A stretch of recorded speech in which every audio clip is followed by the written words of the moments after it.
व्यापक बनाउन र अझ बढी प्रभावकारी बनाउनलाई जति पनि सहयोग गर्न छ सम्पूर्ण सुन्दर साक्षीको चरणमा कोटि कोटि प्रणाम छ।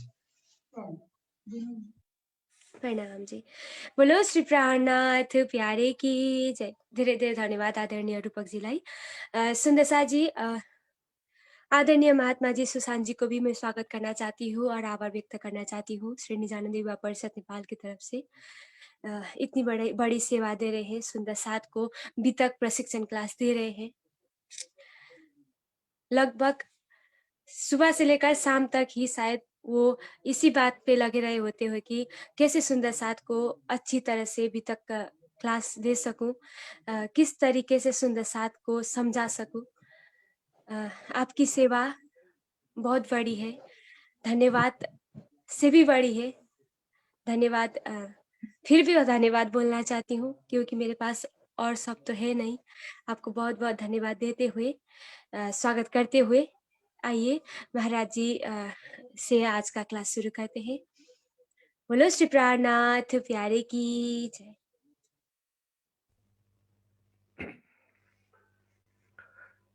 बोलो श्री प्राणनाथ प्यारे की जय। प्रणाम जी सुंदर साथ जी। समस्त सुंदर साथ जी के कोमल चरण कमल में कोटि कोटि प्रणाम जी। और आज हमारे बीच में जो जागनी अभियान और निजानंद आश्रम रतनपुरी के प्रमुख सेवादार और प्रमुख संगीतकार सुंदर साथ जी, सचिन आहूजा जी पधारे, बहुत खुशी हुआ। उनका बहुत बहुत आभार, हार्दिक अभिनंदन करते हैं। भले वो अभी हमारे बीच में अभी ऑफलाइन हो चुके हैं, फिर भी दिल से उनका मैं आभार व्यक्त करता हूं। और आइए सुंदर साथ जी, आज का विषय अब शुरू करते हैं।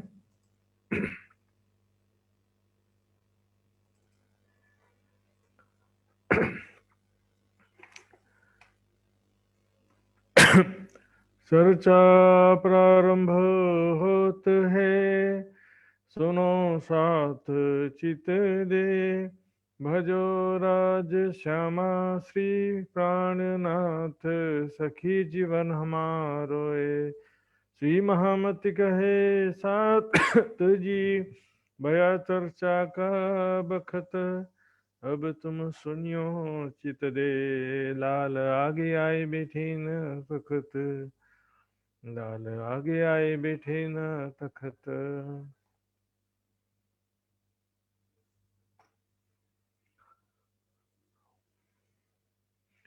तब श्री जी को बुलाए, आप चले उदयपुर, साथ सब संग चले, पीछे दज्जाले किया शोर, पीछे दज्जाले किया शोर।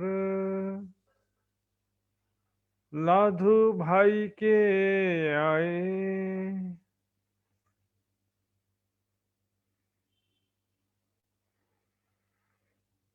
प्रणाम जी सुंदर साथ जी। लाधु भाई के आए, वे परब्रह्म अक्षरातीत धाम के धनी। लालदास जी के तन के माध्यम से उस दिव्य ब्रह्म लीला का वर्णन कर रही हैं। जागनी लीला भी ब्रह्म लीला है सुंदर साथ जी। जो ब्रज रास और जागनी तीन ब्रह्मांड हुए, जो है ऐसे हुए ना होसी कब, इन तीनों में ब्रह्म लीला भई। और ये जागनी लीला का महत्व ब्रज रास से भी ज्यादा इसलिए कहा जाता है सुंदर साथ जी, क्योंकि जागनी लीला के द्वारा ही सारी दुनिया को मुक्ति मिलनी है, सारी आत्माओं की जागनी होनी है। ब्रज रास लीला के द्वारा सुख तो मिला, लेकिन उतना दुख भी मिला, और आत्माओं की जागनी हो पाई, और ना ही आत्माओं की इच्छा पूरी हो पाई, ना ही सारे संसार को मुक्ति मिल पाई। लेकिन ये ब्रह्म लीला के द्वारा सारे दुनिया को अखंड मोक्ष मिलेगा सुंदर साथ जी। इसलिए देखिए, ब्रह्म जागनी लीला, जागनी ब्रह्मांड के जो ब्रह्म सृष्टि के जीव हैं वो पहले नंबर के बहिष्ठ में, और ब्रज रास लीला में भी जो ब्रह्म सृष्टि के जीव थे वो अलग थे, वो ब्रज रास में तो सबसे लेवल ऊपर कहा गया। जागनी लीला में जो ब्रह्म सृष्टि के जीव है उनका लेवल भी ऊपर कहा गया है। हमने सुना किस प्रकार श्री जी कामा पहाड़ी से होकर के आते हैं, और पूरा नाम के गांव में थे। वहां पर पूर्व नाम के गांव में, वहां पर मुकुंदास जी को भेजा उदयपुर में। तो उदयपुर में लाधू मसानी एक धनाढ़ और धार्मिक व्यक्ति थे। परमात्मा की कृपा से शक्ति सामर्थ्य उनके पास में था। सुंदर साथ जी, जागनी कार्य भी करना है, राज्य का कार्य भी करना, तो माया की जरूरत तो पड़ती है। माया के बिना जागनी कार्य भी कैसे होगा सुंदर साथ जी। आज भले हम यहाँ पर ऑनलाइन जूम में भी हम बैठे हैं सुंदर साथ जी, ऐसा लग रहा होगा कि सब फ्री में हो रहा है, ऐसा भी नहीं, इसमें भी बहुत खर्चा हो रहा है सुंदर साथ जी। तो जो भी सुंदर साथ सेवा कर रहे हैं, अपना नाम जाहिर नहीं करने देना चाहते हैं, तो ये सुंदर साथ जी जो संपन्न सुंदर साथ है, वो सब जो भी जागृत हैं वो सेवा करते ही हैं निश्चित रूप से। तो अब वहाँ उस समय बायजूराज जी और महिला सुंदर साथ आगरे में थे, तो उन सबको वहां से बुलवा लिया और क्या किया, सब मिल करके अब उदयपुर की तरफ चलते हैं। आप चले उदयपुर, साथ सब संग चले, पीछे दज्जाले किया सब सुंदर साथ मिल करके प्राणनाथ जी, बायजूराज जी। और बहुत समय के पश्चात ये सा समागम होने जा रहा था सुंदर साथ जी, बहुत समय पश्चात ऐसा हो रहा था। और वहां पर पीछे जाने के बाद तो दज्जाल का काम है ही है। अच्छा वह चले गए, पता नहीं कैसे थे क्या थे, कुरान की चर्चा करते थे, ऐसी ऐसी बातें करने वाले बहुत रहते ही हैं। लाधू भाई के आए, उतरे उनके घर में। सर्वप्रथम लाधू मसानी के भाई के घर पर आते हैं, उनके घर पर उतारा होता है। बाद में उनके घर बाद में जाएंगे, इसके घर में लाधू मसानी के घर पश्चात बाद में जाते हैं। सबसे पहले उनके भाई के घर में ठहरते हैं। आदर भाव उन किया, हुई सेवा भली उनसे, वो सम्मान पूर्वक उन्होंने स्वागत किया प्राणनाथ जी का, समस्त सुंदर साथ जी का। और संसार का नियम है सुंदर साथ जी, जो कोई भी साधु महात्मा भी आता है तो सम्मान किया जाता है। आजकल समस्या क्या हो गई, भेखे बिगाड़ियो बैराग। आजकल जो है ये जो वेशभूषा, दिखावा, आडंबर और इंद्रिय सुखों में लिप्त महात्माओं ने जो है वैराग्य की महिमा को खंडित कर दिया। इसलिए क्या होता, कोई साधु आएगा तो आगे जा बोलेंगे। आपके दरवाजे पर कोई साधु आएगा तो क्या बोलोगे, आगे जाओ करके। ट्रेन में कोई मिलेगा तो क्या करोगे, ए उठ जा, इधर जा, उधर जा। सम्मान नहीं रहा। अभी जो है पहले समय में साधु संत जनों का सम्मान होता था बड़ा, और क्या करे कुछ लोगों की वजह से, पर क्या सोने न लगत शाही सुंदर साथ जी। विरक्त भेष का अपना ही महत्व है, और विरक्त महात्मा है, जो कोई भी त्यागी है, तपस्वी है, योगी है, संत है, भक्त है, इस सभी का अपना ही महत्व होता, सम्मान होता संसार में। उनकी सच्चे संतों की, सच्चे वैरागी की महिमा को कोई खंडित नहीं कर सकता है। आदर भाव उन किया, हुई सेवा भली उनसे, उन्होंने अच्छी तरह से सेवा किया सुंदर साथ जी का और प्राणनाथ जी का। फिर लाधो मसानी के यहाँ मुकुंदास दी खबर। फिर उसके पश्चात लाधो मसानी के घर जा करके मुकुंदास जी ने उनको सूचना दिया कि वह बुद्ध निष्कलंक स्वरूप परब्रह्म अक्षरातीत यहाँ पधार चुके हैं, आपके भाई के घर उनको ठहरा दिया है। उनसे मुलाकात करी, उन दिल में भाई असर, तब आकर के मुलाकात करते हैं, उनके चरणों में प्रणाम करते हैं, उनकी चर्चा जब सुनते हैं तो दिल में असर होता है, हाँ मुकुंदास जी जो बात कह रहे थे बिल्कुल सही है, ये निश्चित रूप से बुद्ध निष्कलंक स्वरूप है। क्योंकि उनके बिना धर्म ग्रंथों के से गूढ़ रहस्य कोई नहीं खोल सकता है। सुंदर साथ जी, जागनी लीला में परब्रह्म या बुद्ध निष्कलंक स्वरूप की पहचान है ज्ञान, चमत्कार नहीं है। सत्य चाहो सो शब्दा चिन्हो, सो आप ना देवी दिखाए। सत्य चाहते हो तो उनके शब्दों को चिन्हो कह रहे। शरीर से, वेशभूषा से, चमत्कार से परमात्मा की पहचान नहीं होती है, ज्ञान के शब्दों से पहचान होती है। तो बुद्ध निष्कलंक स्वरूप की जो पहचान है वो जो है सुंदर साथ जी ये सबसे बड़ी पहचान यही है कि ज्ञान के स्वरूप। समस्त धर्म ग्रंथों के रहस्य दिखेंगे, कुरान या मुसलमानों के बीच में भी ज्ञान के रहस्यों के द्वारा ही उनकी पहचान कराई गई या तो पहचान हुई। हिंदुओं में भी ज्ञान के शब्दों के द्वारा ही पहचान होती है। किसी चमत्कार के द्वारा कोई उनको इमाम मेहदी मान ले या अक्षरातीत मान ले ऐसा कहीं नहीं। और ऐसे कोई होगा भी तो उसको उपली नजर करके कहा गया, उपली दृष्टि कहा गया।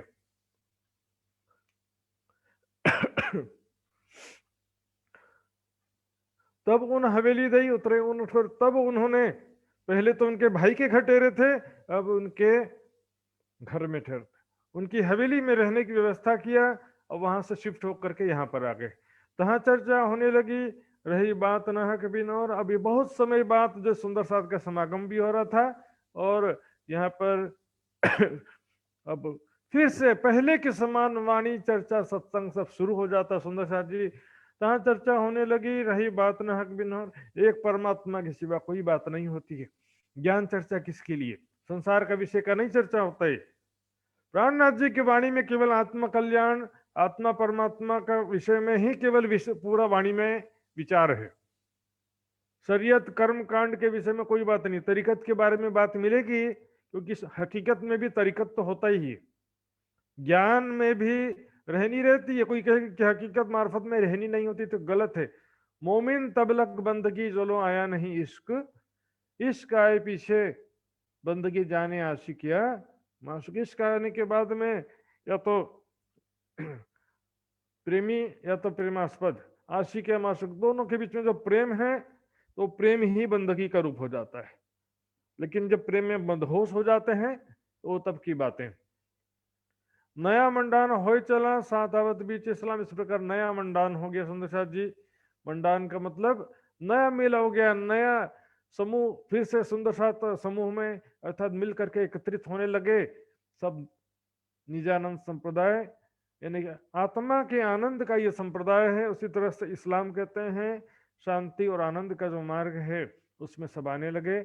हुई वेद कतिब की चर्चा, इत पाया विश्राम। इस प्रकार अब यहाँ सुंदर साथ जी आगे जो भी होगा, मैंने बताया था मेड़ते के बाद जहां भी चर्चा हो रही है दोनों पक्षों को लेकर के चर्चा हो रही। वैदिक पक्ष जो है वेद कुरान, वेद पुराण शास्त्र आदि, उसी तरह से कुरान बाइबल सभी ग्रंथों के हिसाब से यहाँ पर अब चर्चा होती है। सुंदर साथ जी, हुई वेद कतेब की चर्चा, इत पाया विश्राम। इस प्रकार जिसको भी वेद और कतेब कुरान और वेदों के प्रमाण से सत्य की पहचान होती है वो फिर उसको माया का सारा दुख दूर हो जाता, शांति प्राप्त होती है। जैसे सूरज के गर्मी से जलते हुए तन को मिल जाए तरवर की छाया, ऐसा शांति प्राप्त होता है। सूरज के तपन में जलता हुआ शरीर को वृक्ष की जब छाया मिलती है तो शांति आनंद होता है। और यहाँ संसार में भी आज देख लो, जब गर्मी का मौसम आता है तो ये सब तप जाते हैं, उसके बाद छांव भी मिलता है, ठंडी हवा मिलती है तो फिर आनंद आ जाता है। उसी प्रकार ये ब्रह्म ज्ञान उस ठंडी हवा के समान है जो माया के दुखों के रूपी गर्मी से तपते हुए जीव को शांति प्रदान करता, आत्मा को भी शांति प्रदान करता। ये तो चर्चा होने लगी, जहां तहां हुई खबर। अब उदयपुर में सभी जगह खबर फैल जाती है कि यहाँ पर ऐसे ब्रह्म ज्ञानी आए हुए हैं, वो बुद्ध निष्कलंक स्वरूप हैं और वो समस्त ग्रंथों से चर्चा करते हैं, सत्य की पहचान कराते हैं। सुंदर साथ जी, सब दीदार को आवत चर्चा सुनने पर। इस प्रकार सभी लोग चर्चा सुनने के लिए, दर्शन करने के लिए आने लगते हैं। बहुत सारे, कोई चर्चा सुनने आता है, कोई दर्शन करने आता है। इस प्रकार काफी लोग वहां पर उदयपुर में आने लगते हैं, अपने साथ के लोग ताकि चित भय सन्मुख। लेकिन जो अपने सुंदर साथ जो थे, वो इतने दिन से जो चर्चा नहीं मिला था, आत्मा का आहार नहीं मिला था, अब वो आत्मा का आहार मिलता है तो फिर से उनके हृदय में विरह, वैराग्य, ज्ञान, विश्वास, प्रेम फिर से परिपक्व हो जाता है। तो थोड़ा सा देखो, बहुत दिन तक चर्चा सुनने ना मिले, सत्संग नहीं मिले तो डामाडोल हो जाते हैं, विश्वास थोड़ा सा घबरा जाता है, माया की इच्छाएं फिर से प्रबल हो जाती है, परम धाम पर विश्वास भी कमजोर हो जाता है, राज्य का तड़प, विरह, वैराग्य, प्रेम सब कमजोर हो जाता है। कुछ लोग जो है कि दर्शन करने के लिए आते हैं, चलो देख करके आए। कई लोग क्या करेंगे, चलो ज्ञान चर्चा सुन करके आए। पर इसमें जो अंकुर है तो उसको फायदा करेगा अपने साथ के लोग, ताकि चित्त भय सन्मुख। उनके चित्त जो सुंदर साथ थे, उनका चित्त जो भी परम धाम की आत्मा था, उनका हृदय जो है बस धाम धनी परम धाम का स्मरण ध्यान में उनका चित्त लग गया, धाम धनी के सम्मुख हो गया उनका ध्यान, उसकी स्थिरता में बस परम धाम का स्मरण होने लगा। दीदार श्री जी साहेब जी के बड़ो जो पाए सुख, और जब पहचान हुई, चर्चा सुनकर के पहचान हुई, ये तो साक्षात धाम के धनी हैं, प्राणों के नाथ हैं, श्री जी साहेब हैं। तो उसके देखो, बिना पहचान के दर्शन कोई काम का नहीं होता है, और बिना ज्ञान के पहचान नहीं होता है। तो पहचान होगा, उसके बाद जो दर्शन में फिर लगता है कि हाँ, साक्षात धाम का धनी का दर्शन कर रहा हूं, ऐसा लगता है। अर्थात इसी तन में वह धाम के धनी विराजमान है। दो ही राजपूत हवेली में ने, तीन तो बैठे सुनीबान, और वहां पर सामने ही एक हवेली में दो राजपूत रहते थे, क्षत्रिय जाति के राजपूत कहलाते हैं। तो उन्होंने भी चर्चा सुना, प्राणनाथ जी की वाणी सुनी। तीनों को तारतम की, कछुक भाई पहचान थोड़ा बहुत समझ में आया कि हाँ, ये सब देवी देवता को नहीं मानते हैं। क्षर अक्षर से परियोत्तम पुरुष अक्षरातीत के लोग बात करते हैं, एक परमात्मा की बात करते हैं, थोड़ा थोड़ा पहचान हुआ। इन समय नूर मोहम्मद से हो गई मुलाकात। इस समय नूर मोहम्मद नाम के एक मुस्लिम भाई थे, उधाम धनी के चरणों में आते हैं। उनको भी पता चलता कि कुरान की चर्चा यहाँ पर करता है, तो चलो सुन के तो आए आखिर। ये कि जिसके दिल में खोज होता है, जिसके दिल में जिज्ञासा होती है, वो कोई भी अवसर नहीं छोड़ता है। उनको तो पहले ही खोज की भावना है, तो वो जहां भी अवसर मिलता है, चलो सुन लेते हैं, शायद मेरे जिज्ञासा यहाँ शांत हो जाए, मेरी पिपासा शांत हो जाए। गला चर्चा सुन के नीके सुनी बात, ध्यान से उन्होंने चर्चा सुना सुंदर साथ जी। तो चमत्कार से कोई भी जागनी नहीं होती, ज्ञान चर्चा ध्यान से सुनना पड़ता है।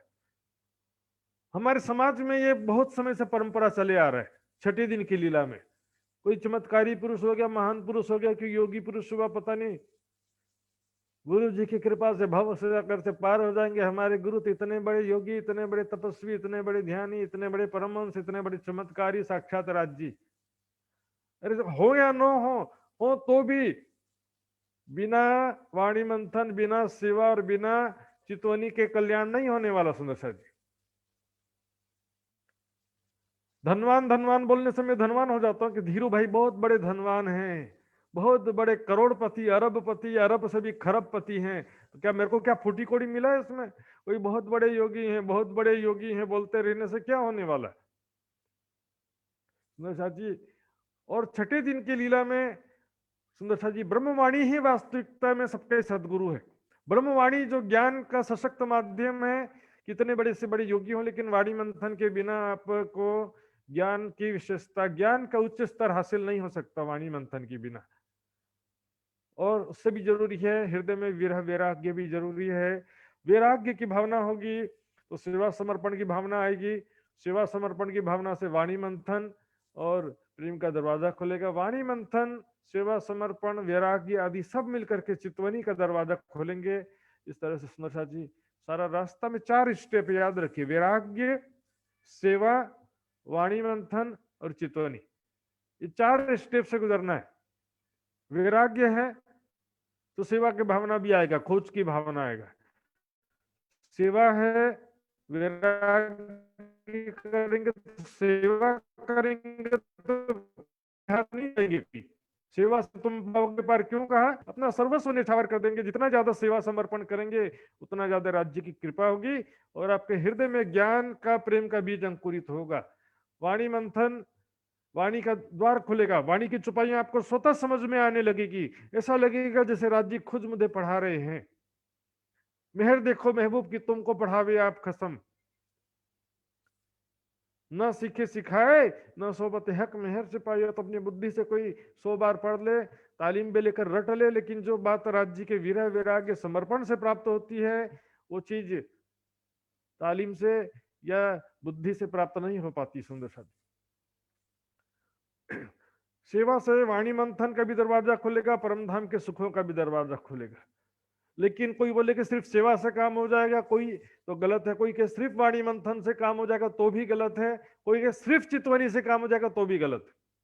वाणी मंथन भी चाहिए, सेवा भी चाहिए, चितवनी भी चाहिए, तीनों चीजें चाहिए। और तीनों का बेस है जो वैराग्य है, ये 4 चीजें चाहिए। सुंदर साथ जी, इस प्रकार से नूर मोहम्मद, उनकी चर्चा सुन करके उनका हृदय द्रवित हो जाता है। गलना मतलब द्रवित हो जाना, और उनको पहचान हो जाती कि यही आखिरुल इमाम मोहम्मद मेहदी साहिब जमा या मोहम्मद साहब हकी सूरत हैं।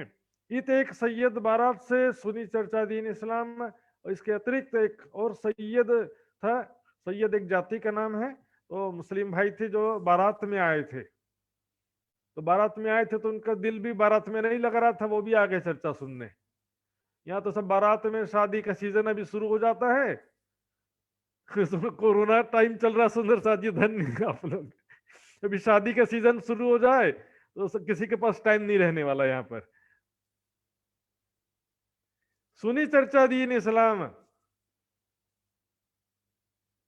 उन्होंने भी सत्य ज्ञान की चर्चा सुना। दीन इस्लाम हकीकी के सत्य ज्ञान की चर्चा सुना, परम धाम की चर्चा सुना, ईमान ले आया। इन समय देख मोमिनों का, इस प्रकार वो भी विश्वास ले आते हैं। सुंदर साथ के विषय में, मोमिनों के विषय में जो प्राणनाथ जी ने बताया कि वो मोमिन कौन है, वह अर्श आजम से आए हैं, जिसकी मोहम्मद साहब ने फिक्र करते थे कि मेरे भाई मोमिन आखिरत में आएंगे, खुदा से सच्ची मोहब्बत करने वाले हैं, खुदा के राह में सच्ची कुर्बानी करने वाले हैं। उस मोमिनों की पहचान हुई जब, और परम धाम का भी जो अर्श आजम की बात कहा सुंदर साथ जी, मैंने कई बार दिखाया है परम धाम के विषय में जो कुरान की आयतें हैं, और पीडीएफ फाइल भी रखा है, वो सब दोबारा दोबारा रिपीट करने का आवश्यकता भी नहीं है। जिसको देखना पुराने वीडियो देख सकते हैं, जब मेड़ता से लेकर के आगे के वीडियो में इस तरह कई बार परम धाम का वर्णन आया है। इस तरह से वो सैयद भी ईमान ले आता है। और भिखु सोनी आइया और राधा रुक्मणी, भिखू भाई और भिखु सोनी नाम है पूरा, राधा बहन और रुक्मणी बहन, और सुंदर सोना, सुंदर भाई, सोना भाई, आई कदमों मोमिन, ये सब भी सुंदर साथ के शामिल, सुंदर साथ में शामिल हो गए। प्राणनाथ जी से तारतम ज्ञान सुन करके सुंदर साथ हो गए, तारतम ग्रहण किया। यहाँ मयाराम, वासुदेव और सुखदेव देरासरी ये साथ में श्रीराज की मेहर उतरी, ये भी सुंदर साथ में आ गए। धन धन की कृपा हो गई। धन धन सखी मेरे सोई रे दिन, जिन दिन पिया जी सो हुआ रे मिलन, सुंदर साथ जी। और दिन धन धन्य, वो समय धन धन्य जब हमको प्राणनाथ जी का ज्ञान प्राप्त हुआ, प्राणनाथ जी की पहचान हुई, प्राणनाथ जी के चरणों में आए हम। इत जगीसा अमोला इत आया कहते के साथ, इस प्रकार जगीसा भाई, अमोला आदि जो कई सुंदर साथ जो है चरणों में आते हैं। चर्चा उत्सव करत हैं, जाके धनिये पकड़े हाथ। इस प्रकार यहाँ पर नित्य प्रति चर्चा, उत्सव और सत्संग हो रहा है उदयपुर में लाधू मसानी के घर। उत्सव क्या है, कोई त्योहार नहीं है सुंदर साथी। उत्सव इस बात है कि धाम धनी का ज्ञान, धाम धनी के चरण कमल प्राप्त हो गए, सब सुंदर साथ माया में मिल रहे हैं, तो खुशियां मनाते हैं। धन धन सखी मेरे सोई रे दिन, एक खुशियां मनाते हैं यहाँ पर कि धाम धनी हमको मिले, सुंदर साथ की पहचान हुई, धाम धनी की पहचान हुई, परम धाम की पहचान हुई, एक माया के दुख से छुटकारा होकर के धाम धनी का सुख मिला, यही उत्सव है। यो मास 4 भय जो 7 लड़े संग सुल्तान, इस प्रकार उदयपुर में आए हुए 4 महीना हो गया था। अब उधर जो 12 सुंदर साथ थे जो औरंगजेब बादशाह के पास में संदेश देने गए थे, हालांकि वहां पर संदेश सुना, उनसे ज्ञान वार्ता तो नहीं हो पाया, लेकिन वहां पर जो संघर्ष अभी भी चालू था, वो प्रयासरत थे कि किसी तरह से हम औरंगजेब को संदेश सुना सकें। काजी मौलवियों को समझाने का बहुत प्रयास कर रहे थे, लेकिन काजी मौलवी तो कह दिए कि अब इस बात को जाहिर मत करना। तो क्या कहते हैं, तीनों ने अर्ज करी, लिखी है पहचान, उन सब ने अर्ज किया, क्या विनती किया, प्राणनाथ जी के चरणों में चिट्ठी लिख करके विनती किया, ए शरीयत सो हम लड़े देखाए नैनो निधान।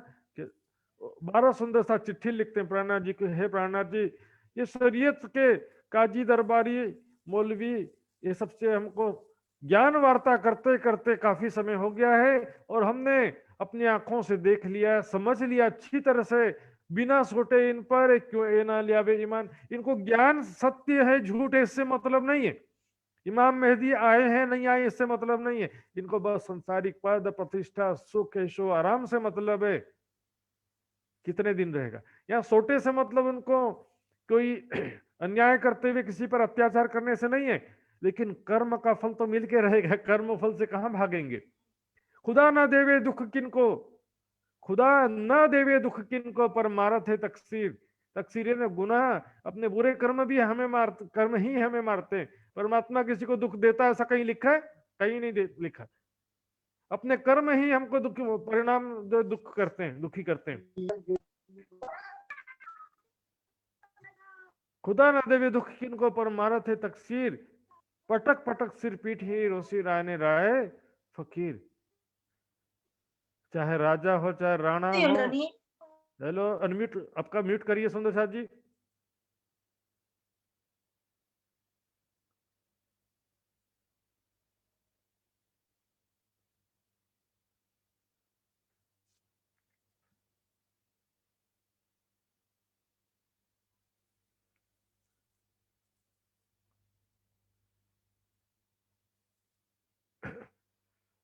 ध्यान रखा करिए सुंदर साथ जी, बीच में सब म्यूट अनम्यूट कर देने से शोरगुल शुरू हो जाता है, बहुत डिस्टरबेंस हो जाता है। बिल्कुल ध्यान रखिए, शायद लापरवाही से बटन ना दबा दीजिए कि सबका लॉक कर दीजिए, कोई चाहे भी तो ना दबा सके।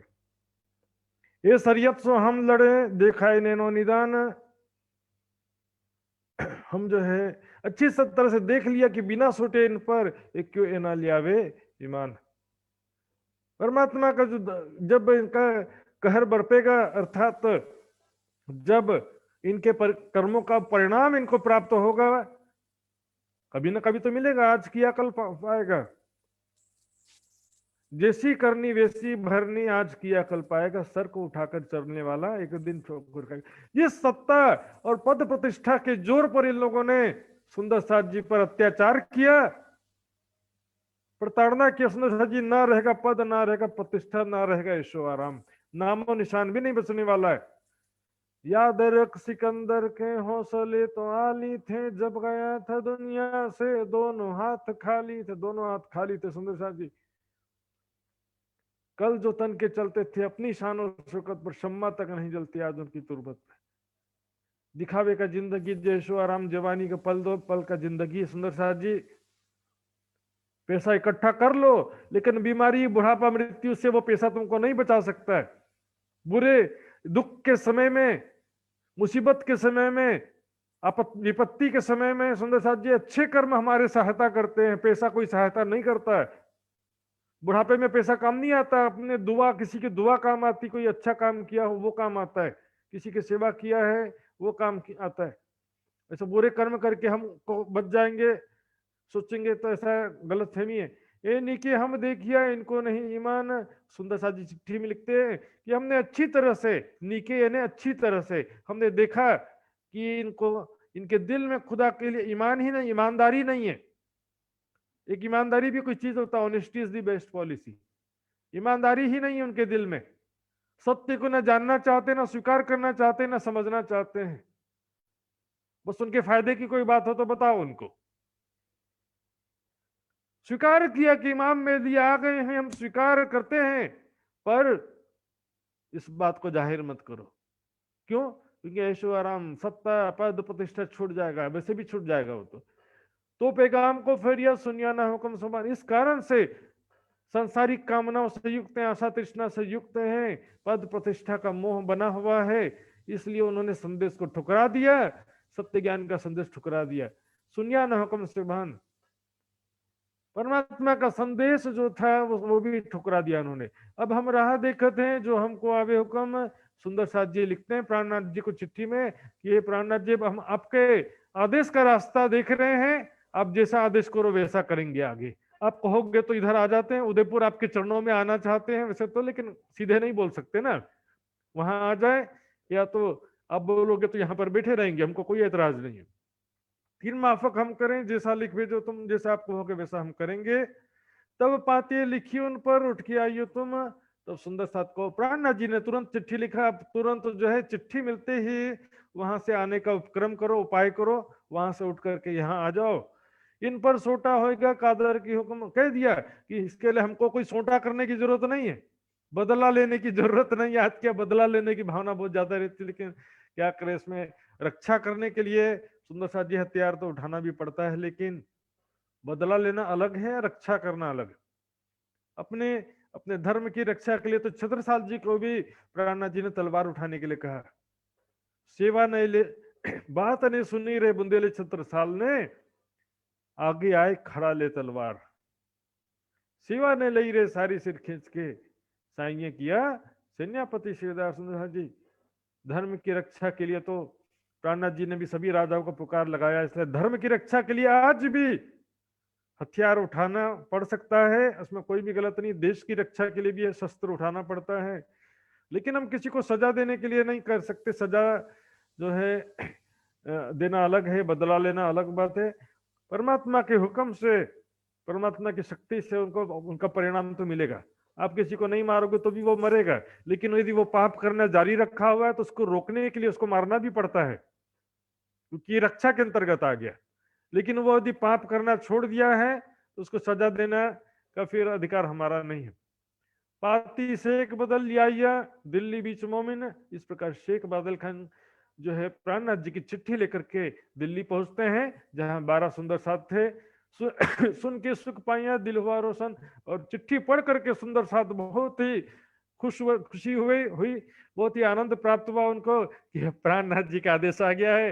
ये कारागृह में इतने दिन तक पड़े हुए थे, अब यहाँ से निकल करके प्राणनाथ जी की कोमल चरणों में पहुंच जाएंगे और इतने दिन की थकावट दूर करेंगे, इतने दिन का जो दुख है उसको दूर करेंगे। सुंदर साथ जी, चाहे शेख इस्लाम पे हमको रजा दे तुम, क्योंकि अभी 12 सुंदर साथ जी शेख इस्लाम के कस्टडी में थे, उनके निगरानी में थे। तो शेख इस्लाम पर के पास जा करके उनसे सुंदर साथ कहते हैं कि अब हमको रजा दो, यानी इजाजत दीजिए, यहाँ से जाने के लिए अनुमति दीजिए, हम जाएंगे अपने ठोर, हम अपने घर जाना चाहते हैं, अपने स्थान वापस जाना चाहते हैं, हमको करो हुक्म, हमको आदेश दो, यानी कि अनुमति दो। तब काजी ने कहा मैं रजा कराऊं सुल्तान। तब काजी शेख इस्लाम कहता है ठीक है, मैं सीधे अनुमति तो नहीं दे सकता क्योंकि बादशाह ने आपको मेरे हवाले किया था, इसलिए मैं रजा कराऊं सुल्तान। बादशाह से मिलकर के आपके लिए मैं अनुमति कराऊंगा। तुम परसों आइयो, आम खा सुनाओ कर, आप परसों आना, मेरे साथ में चलेंगे बादशाह के दरबार में, आम खास सुनाओ कान। और उस समय जो है आम खास यानी कि जो सामान्य व्यक्ति हो, चाहे खास व्यक्ति हो, दरबारी हो, चाहे प्रजा हो, चाहे सामान्य काजी मौलवी हो, सबको ये सूचना सुनाना पड़ेगा, नहीं तो कल कोई आरोप लगा देगा कि तुम भी उनके साथ मिले हुए थे, इसलिए उनको भगा, चुपके से भगा दिया, ऐसा कोई आरोप ना लगा दे। तब एक दिन बीच डार के ले चला हजूर, एक दिन बीच में छोड़ करके दूसरे दिन औरंगजेब बादशाह के हजूर पे दरबार में ले जाता है। सुल्तान सामने ठाड़े किए, औरंगजेब बादशाह के सामने खड़ा किया उनको, आप हजूर किया मजकूर। और शेख इस्लाम उनके सामने कहता है कि ये विदा होते हैं जात अपनी ठोर को, ये यहाँ से अब जाना चाहते हैं, अपने स्थान को वापस जाना चाहते हैं। ये वही लोग हैं जिन लड़ाई करी सरे में, ये वही लोग हैं जिन्होंने शरीयत के विरोध में और इमाम मेहदी साहब जमा का हकीकत के ज्ञान का संदेश लाया था, क़यामत का संदेश लाया था, ये वही लोग हैं। बादशाह को याद दिलाया। तब काजी ने कहा यही मोमिन उस दिन।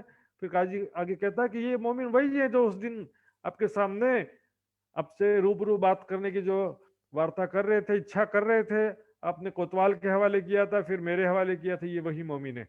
तुम सो जिन मजकूर किया लिया ईमान मोमिन, यही मोमिन है जिन्होंने मोहम्मद साहब कुरान पर ईमान लाया है, ये वही मोमिन। देखिए सुंदर जी, यहाँ पर इतना तो क्योंकि वो इस बात से संतुष्ट हो रहे हैं हालांकि कि ये हमारे समान कुरान और मोहम्मद साहब पर ईमान लाए हुए हैं, इस बात से वो संतुष्ट तो हो रहे हैं, लेकिन काजी ने इस बात को सामने जाहिर नहीं किया कि ये इमाम मेहदी को मानने वाले हैं या इमाम मेहदी का दावा करते हैं, अपने गुरु को इमाम मेहदी मानते हैं। इस तरह की बात कोई लोगों ने यहाँ पर स्पष्ट नहीं किया, लेकिन इतना ही कहा कि ये थे ईमान लाए थे कुरान के ऊपर, मोहम्मद साहब के ऊपर, ये हमारे विरोधी नहीं है। इस प्रकार से इतना तो निश्चित हुआ इससे। देखिए सामने सुल्तान ने 3 बेर फिर औरंगजेब बादशाह ध्यान से उनको सबको देखता है कि एक बार सबका चेहरा देखता है अच्छी तरह से, और फिर 3 बार फिर 3 बार सबको अच्छे से देखा। सिर नवाए देखिया देख खुदा इनको, फिर उसके बाद में सिर झुका कर कहते खुदा इनको खैर कर, खैर का मतलब इनको सलामत रखे, इनके ऊपर मेहर करे, इनकी रक्षा करे, इनके ऊपर कृपा करे, परमात्मा खुदा इनकी ऊपर इनकी हिफाजत करे, ऐसे दुआ मांगा। उससे औरंगजेब ने 100 रुपया खर्च देने के किया हुक्म, और उनको रास्ते के खर्च के लिए 100 रुपया देने का हुक्म किया। सीता भी ले दौड़िया ले मोमिनो तुम। औरंगजेब बादशाह के आदेश से उनके जो दरबारी थे जिनकी जिम्मेदारी थी, उन्होंने तुरंत जो है 100 रुपए लेकर के उपस्थित किया और वो सुंदर साथ जी की मोमिनों के हाथ में वो दिया। जब राजा दई सुल्तान ने तब राजी हुए मोमिन। इस प्रकार जब बादशाह ने उनको रजा दिया तो सुंदर साथ भी राजी हो गए। रजा राजी है तेरे रजा में, कहते हैं ना, राजी यानी कि खुश रहना या संतुष्ट होना। रजा में यानी कि सहमति में। यहाँ खुदा के विषय में कहा जाता है कि, लेकिन यहाँ पर मैं शब्द अर्थ समझाने के लिए कह रहा था। औरंगजेब बादशाह ने उनको जाने की इजाजत दे दिया तो सुंदर साथ राजी हुए, न संतुष्ट हुए, प्रसन्न हुए, विदा हो के चले रहे एक दूसरे दिन।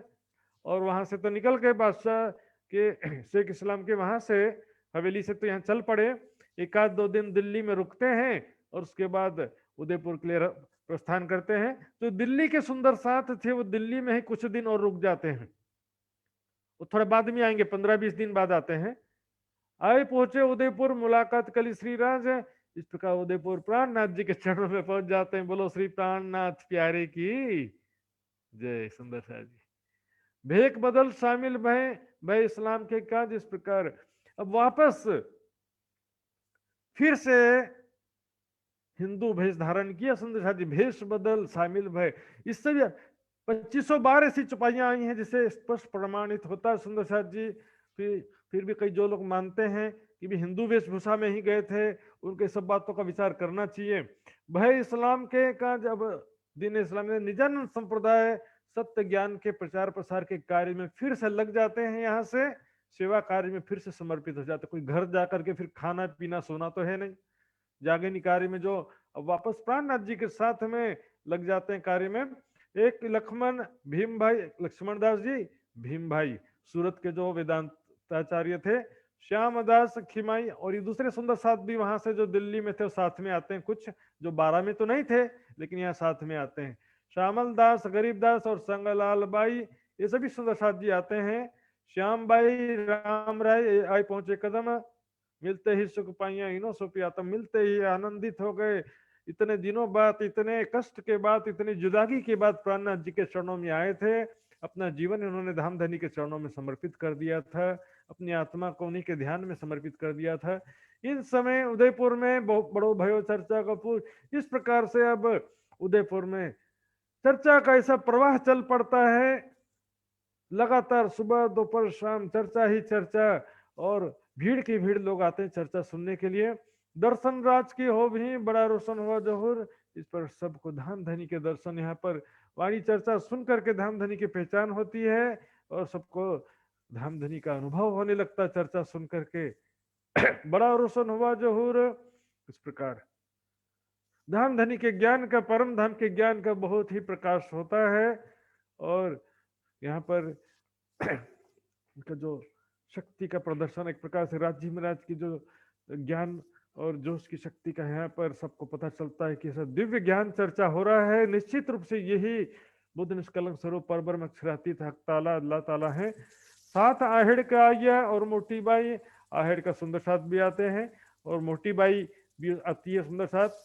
मस्करी राजसो करे खुशखबरी राजसो पाई।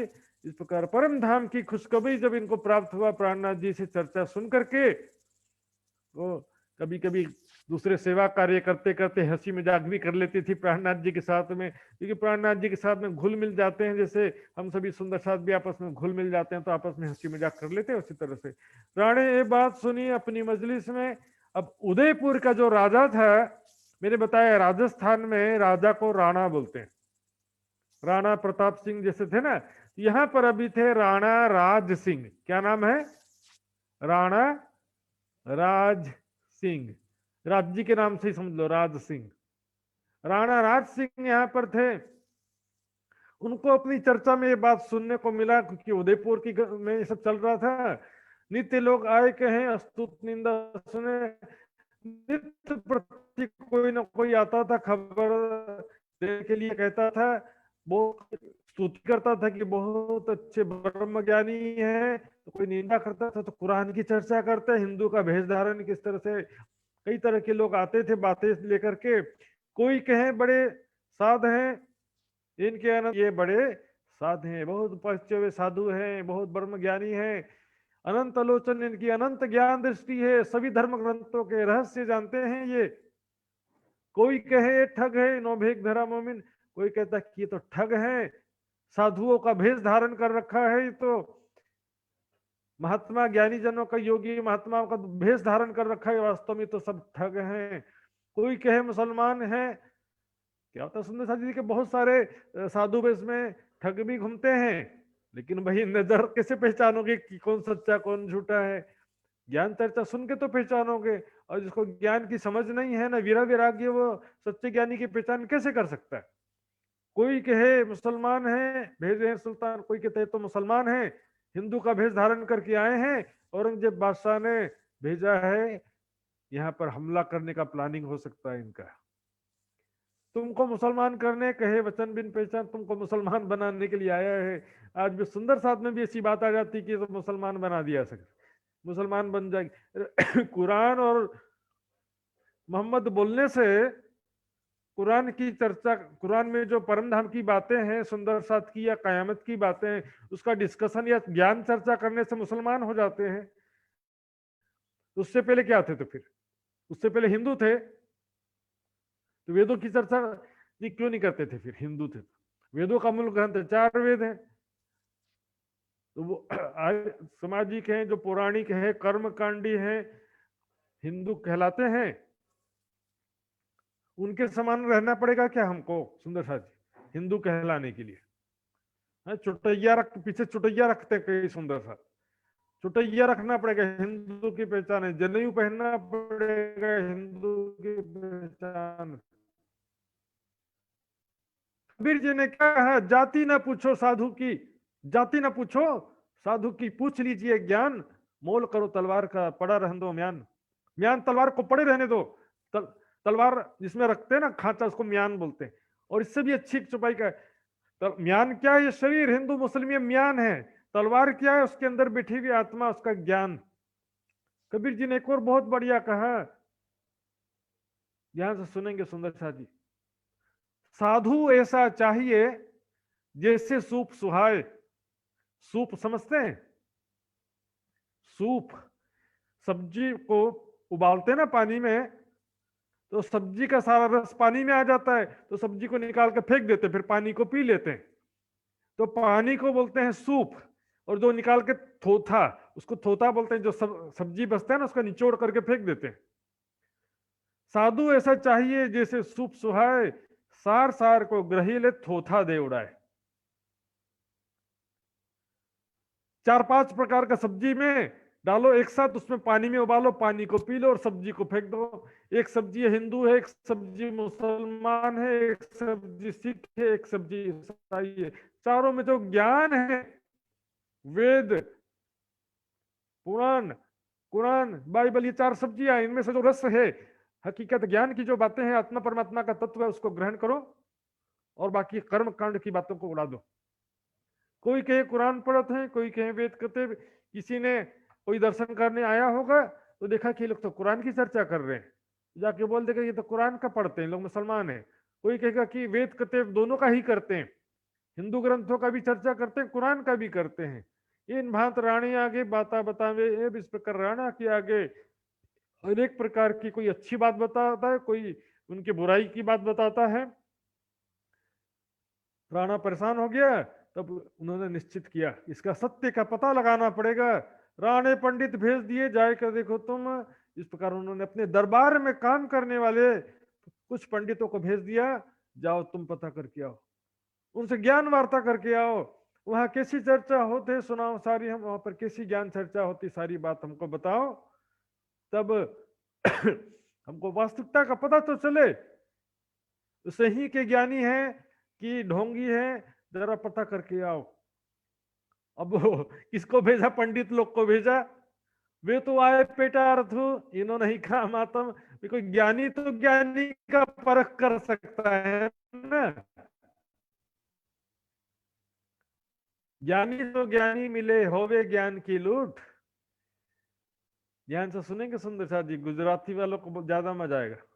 ज्ञानी सो ज्ञानी मिले, होवे ज्ञान की लूट, ज्ञानी सो अज्ञानी मिले, होवे माथा कूट। ज्ञानी सो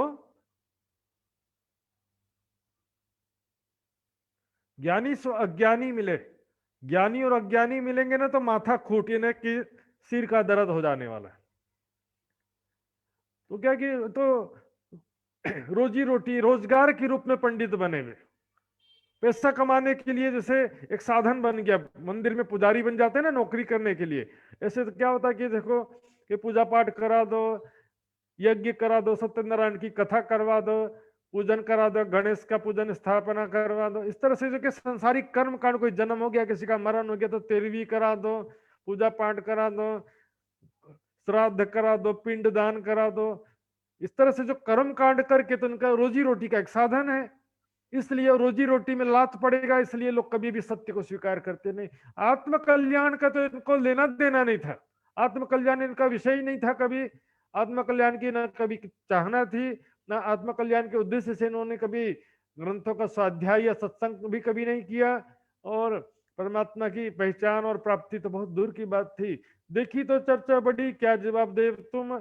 अब तो प्राणनाथ जी के चरणों में आते हैं तो देखते हैं भाई तो इतनी गहन रहस्यमय चर्चा हो रही है, इनका तो क्या जवाब दें हम, इनसे क्या ज्ञान वार्ता करें। कुछ चुपचाप सुनना ही बेहतर है, जवाब देने का तो हमारे बस की बात नहीं है।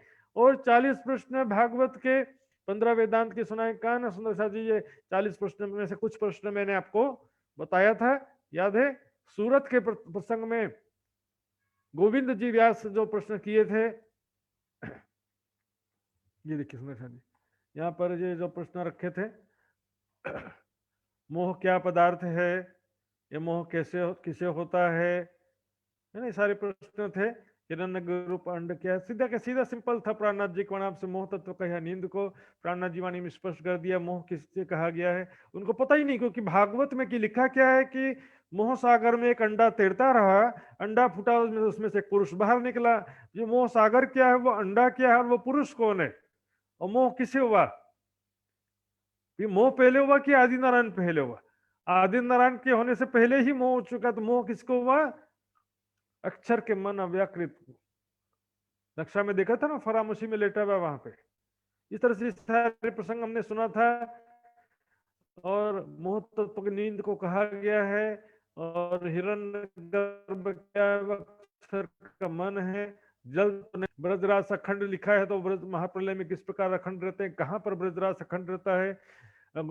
बांसुरी की आवाज सुन करके गोपियां भागी, तो उनके गांव वाले कोई ढूंढने के लिए क्यों नहीं निकला।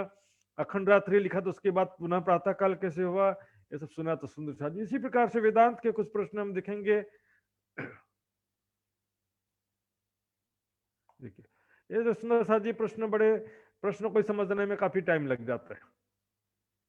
तुम ब्रह्म को निराकार मानते हो, तो निराकार को स्वरूप क्यों कहते हो? निराकार को स्वरूप कैसे कहा जा सकता है? मैंने बताया था, प्रधान पुरुष लिखा वेदों में, गीता में उत्तम पुरुष लिखा, जब निराकार है तो उसको पुरुष क्यों कहते हैं? वेदों में क्या धीरम धर्म युवानम, जब निराकार है तो फिर अजर क्यों कहते हैं, बुढ़ापे से रहित क्यों कहते हैं, युवा नाम क्यों कहते हैं? इसी तरह से अज्ञान होते ब्रह्म सर्वत्र पूर्ण किस प्रकार है? यदि वो वेदांत दर्शन की बात है सुंदर साथ जी, वेदों की बात नहीं है। वेदांती क्या मानते हैं कि ब्रह्म को अज्ञानता के कारण से, ब्रह्म में अज्ञान के कारण वो माया जगत दिखाई देता है। ब्रह्म में अज्ञान आ गया फिर, क्योंकि ब्रह्म के सिवा और कुछ मानते नहीं है।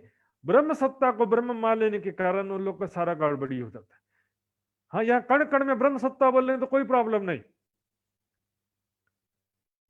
और ब्रह्म का स्वरूप यहाँ से नश्वर जगत से, माया से परे है। लेकिन संसार में घटाते हैं तो फिर ये प्रश्न किया जाता है, भाई संसार में कहते हैं तो पूर्ण के सिवा फिर, हाँ? और जागृत स्वप्न सुषुप्ति से परे बताया ना, जागृत ये संसार की जागृत की बात चल रही है। मैं भी जागृत खड़ा हूं ना, और मैं सो जाऊंगा तो नींद की अवस्था कहेंगे, और नींद में सपना देखने लगूंगा तो उसको स्वप्न अवस्था कहेंगे। स्वप्न में सुषुप्ति है, नींद की अवस्था, सपना नहीं है लेकिन नींद है। इससे परे तुर्यातीत अवस्था कहा गया है, तुर्यावस्था कहा गया, और तुर्यातीत उससे भी परे परम धाम की अवस्था है। परात्म के भाव या परात्म के स्वरूप में स्वयं को ध्यान में देखना को तुर्यातीत कहते हैं। ब्रह्म सर्वत्र व्यापक है, तो माया का स्थान कहां पर है?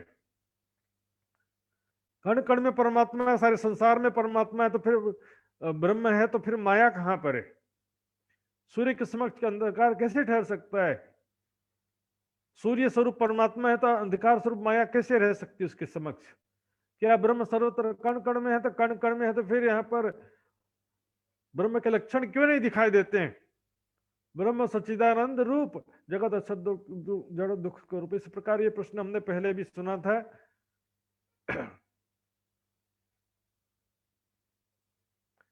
इस प्रकार इन प्रश्नों की हमको कर दो पहचान। प्राणनाथ जी उनसे प्रश्न करते हैं, आप तो इतने बड़े पंडित हैं, राज पंडित हैं, ज्ञानी हैं, कृपया हमको इसका जवाब दे दो। जवाब ना आवे, उनको दिया ना जाए उत्तर, जवाब तो आता नहीं था। वहां से धन्य धन्य बोल के चुपचाप निकल गए। तब सब मिलके विचार ही करने लगे, फिक्र। अब वहां से जब बाहर निकले, बड़ी चिंता हो गई, फिक्र करने लगे, ये तो बड़ी चिंता की बात है। यदि राणा राज सिंह इनके चरणों में आ गया तो फिर हमारा क्या वैल्यू रहेगा, हमको राज पंडित हमारी क्या वैल्यू रहेगी, हमको कैसे भेंट दक्षिणा प्राप्त होगा। राणा इसके चरणों में आ जाएगा, फिर हमारा क्या होगा। ये तो बुरे बैरागी भानेंगे, हमारा भानेंगे रोजगार, ये तो हमारा रोजगार छीन लेंगे, हमारे पेट पे लात मारने वाले हैं, तो रोजी रोटी छीन लेंगे। जो कर्म कांड के नाम पर दिखावा काम करते हैं। सुंदर साथ जी, कई ऐसे पंडित रहते हैं जिसको संस्कृत भी शुद्ध बोलना नहीं आता है। यदि आपको संस्कृत आता हो ना, आप ध्यान से सुनेंगे तो पता चलेगा। मैं एक बार सुन रहा था, समर्पयामी बोल के देखिएगा आप भी स्पष्ट रूप से, समर्पयामी, जो ये भी शुद्ध से नहीं बोल पा रहा था, ऐसा अनपढ़ पंडित था। एक बार मैंने देखा, हमारे रोजी रोटी छीन लेंगे कहते हैं, इनकी निंदा कीजिए तुम सब मिल हो खबरदार। तीनों पंडित मिलकर, चारों पंडित मिलकर कहते हैं, या जितने भी पंडित थे वो सब मिलकर कहते हैं कि इनकी निंदा करना पड़ेगा, सब लोग सावधान हो जाओ, नहीं तो सही सही बता दिया राणा राज सिंह को तो फिर ये राणा राज सिंह इनके चरणों में आ जाएगा, फिर हमारा तो रोजगार समाप्त हो जाएगा, रोजी रोटी समाप्त हो जाएगी, रोज मिलने वाली भेंट दक्षिणा समाप्त हो जाएगी। सुंदर साथ जी विचार कीजिए, काजी के, जो मुसलमानों के काजी मौलवी और ये पंडितों में क्या अंतर है, बताओ मेरे को, कोई अंतर है? हम देख रहे हैं नौतनपुरी से ही ऐसे कई पंडितों का, हालांकि अच्छे बुरे लोग दोनों तरफ हैं सुंदर साथ जी, हिंदुओं में भी अच्छे बुरे हैं, मुसलमानों में भी हैं। इसलिए कहा गया सब में उम्मत और दुनिया, सोई खुदा और ब्रह्म, सोई ब्रह्म। सब हिंदुओं में भी ब्रह्म सृष्टि है, मुसलमानों में भी ब्रह्म सृष्टि है, हिंदुओं में भी जीव सृष्टि, मुसलमानों में जीव सृष्टि। कम संख्या ज्यादा संख्या हो सकता है, लेकिन हमको क्या मालूम कौन है। न जानो इस झुंड में कौन सुहागिन है। इनका बड़का ब्रह्मा, अब यहाँ पर दो तीन दृष्टांत दे रहे हैं प्राणनाथ जी कि ये ब्राह्मणों का कैसा लक्षण है, ब्राह्मणों के विषय में क्या लिखा है। श्रीमद् भागवत के पहले महात्मा में देखेंगे तो वहां बता देंगे, ब्राह्मणों का बहुत अच्छा तारीफ लिखा उसमें। और विभीषण वाला दृष्टांत भी आया था, जो विभीषण पर जब शक करते हैं सब लोग, जब राम के चरणों में विभीषण आते हैं तो लक्ष्मण आदि शक करते हैं, तो विभीषण कसम खाते हैं यदि मैं आपसे कपट करूं तो कलयुग में जाकर के मैं ब्राह्मण बन जाऊं। तो राम भगवान कहते हैं ऐसा कठिन कसम क्यों खा लिया तुमने, कलयुग में ब्राह्मण बनना एक श्राप है। फिर परीक्षा आया देखने, भूल बड़ी, जब देवकी के गर्भ में विष्णु भगवान का अंश रूप जीव आया था तो ब्रह्मा जी स्तुति करने गए थे वहां पे। गर्भ में जो देवकी का गर्भ स्थापित हुआ था, विष्णु भगवान का जीव था, उसको स्तुति करने गए थे। और बाद में जब 5 साल की उम्र में परीक्षा लेने के लिए आ गए, वाल बाल का हरण किया, गर्भ में पहचानिया भूल गया बाहर। इस प्रकार गर्भ में थे तब विष्णु भगवान की पहचान किया, बाहर आए तो भूल गया। सो भूल आज लो सब में भई जाहिर। इस तरह से उनकी ये गलती आज तक सारी दुनिया के सामने जाहिर प्रत्यक्ष से प्रकट है। कूट जतन ब्रह्मा कर था के सो झूठन नहीं पाए। उनका झूठन पाने के लिए बहुत प्रयास किया। हालांकि उनके अंदर विष्णु भगवान का जीव भी था, राज्य की शक्ति भी थी, लेकिन उनको तो विष्णु भगवान की ही पहचान नहीं थी, तो राज्य की पहचान कहां से होगी। दूसरे ऋषेश्वर करते थे जगन। दूसरा दृष्टांत दे रहे हैं, ब्रज लीला का प्रसंग। एक बार वन में ग्वाल बाल और कृष्ण जी बछड़ा चराने गए थे, तो वहां से नदी के, जमुना जी के उस पर कुछ ऋषि लोग थे जो कि यज्ञ कर रहे थे। जगन है ना, यज्ञ कर रहे थे, जो ओम भूर्भुवः स्वाहा ओम स्वाहा मंत्र करते ना, वहां पर अग्नि जला करके आहुति डालते हैं।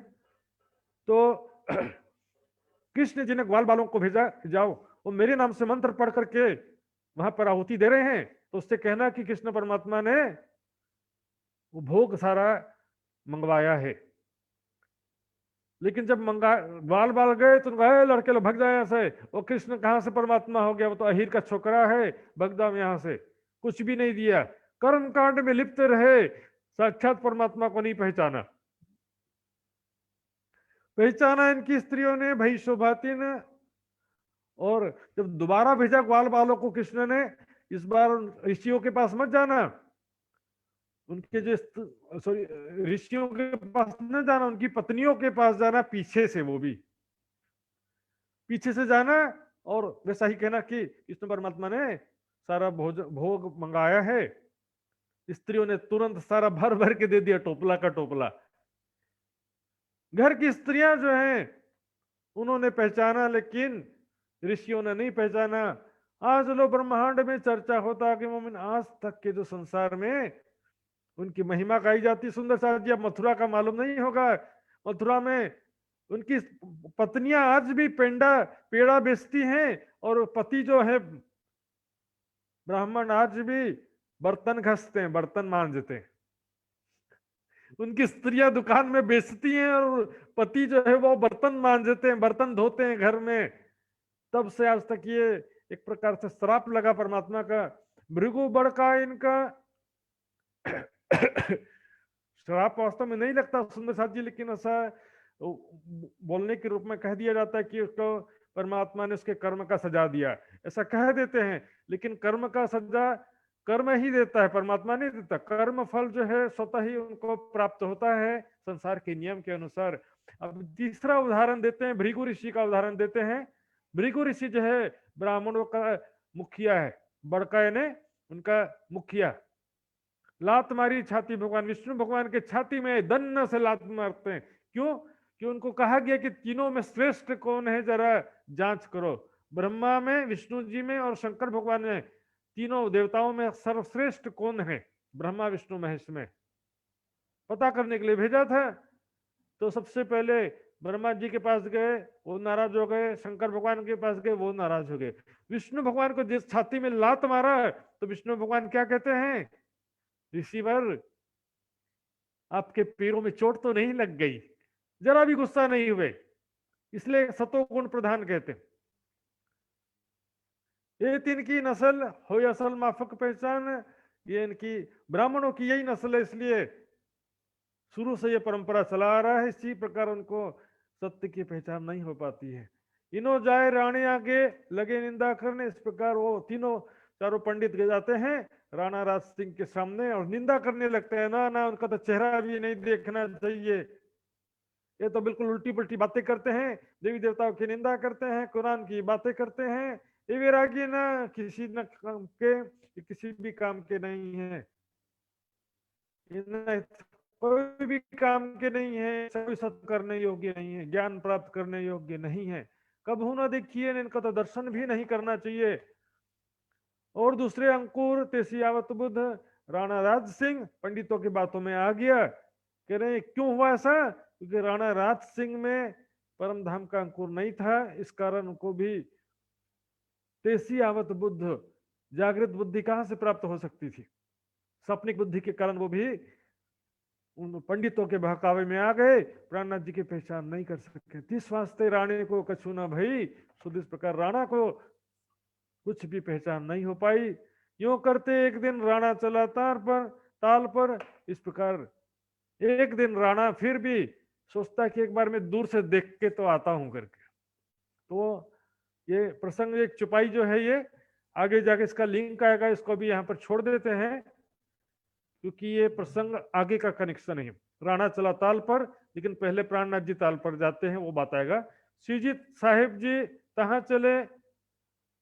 प्राणनाथ जी उदयपुर के ताल जाते हैं। ताल का मतलब देखिए सुंदर साहब जी, उदयपुर जो गए उनको मालूम है, उदयपुर शहर से बाहर, उदयपुर शहर से थोड़ा बाहर में एक बहुत बड़ा सरोवर तालाब है, उदयपुर का ताल कहते हैं। वहां पर आज भी जो है राजा का महल है, आज भी वहां पर भी टूरिस्ट प्लेस है, बहुत सारे लोग वहां पर घूमने जाते हैं, बोटिंग करने जाते हैं। तो वो सिटी से देखा जाए तो आजकल तो सिटी काफी बड़ा हो गया है, फिर भी कम से कम 5-10 किलोमीटर हो सकता है लगभग। तो वहां पर बायजूराज जी और महिला सुंदर साथ को उदयपुर में छोड़ करके पुरुष सुंदर साथ और प्राणनाथ जी जाते हैं उदयपुर के ताल, और वहां ताल में के पास में एक हवेली रहकर लेकर के वहीं पर ठहर जाते हैं। तहां जाए एक हवेली में डेरा किया थी, तो वहां जाकर के हवेली में ठहर जाते हैं। लोग आवे चर्चा को हुआ आनंद बढ़ावित, वहां पर वहां पर ताल में जो हवेली लिया था वहां पर भी लोग चर्चा सुनने के लिए आने लगते हैं। वहां आसपास जो लोग रहते थे, इस प्रकार वहां पर भी ज्ञान चर्चा के द्वारा आत्मा का आनंद प्राप्त होने लगता है। इस समय अवगुण साथ के ताको लेने लगे हिसाब। अब इस बीच प्राणनाथ जी ने देखा सुंदर साथ की स्थिति। आज भी हम देखते हैं सुंदर साथ जी, अमीर गरीब सुंदर साथ में जो व्यवहार में, आपस में बातचीत में, हिंदू मुस्लिम में, ब्राह्मण क्षत्रिय सुंदर साथ में, आपसी व्यवहार में थोड़ा डिस्टेंस तो दिखाई देता है। एक ब्राह्मण और एक शूद्र जाति का सुंदर साथ है, दोनों मिलेंगे तो आपस में व्यवहार में थोड़ा भेदभाव दिखाई देगा कि नहीं दिखाई देगा? हिला सकते हैं सिरे से। ब्राह्मण क्षत्रिय हिंदू मुस्लिम सुंदर साथ, अमीर जाति का सुंदर साथ, गरीब जाति का सुंदर साथ, व्यवहार में भेदभाव दिखाई देता है कि नहीं आज भी सुंदर साथ जी? प्रजापति जी हाथ कैसे, भेदभाव दिखाई देता है कि नहीं? ऐसे ऐसे करिए।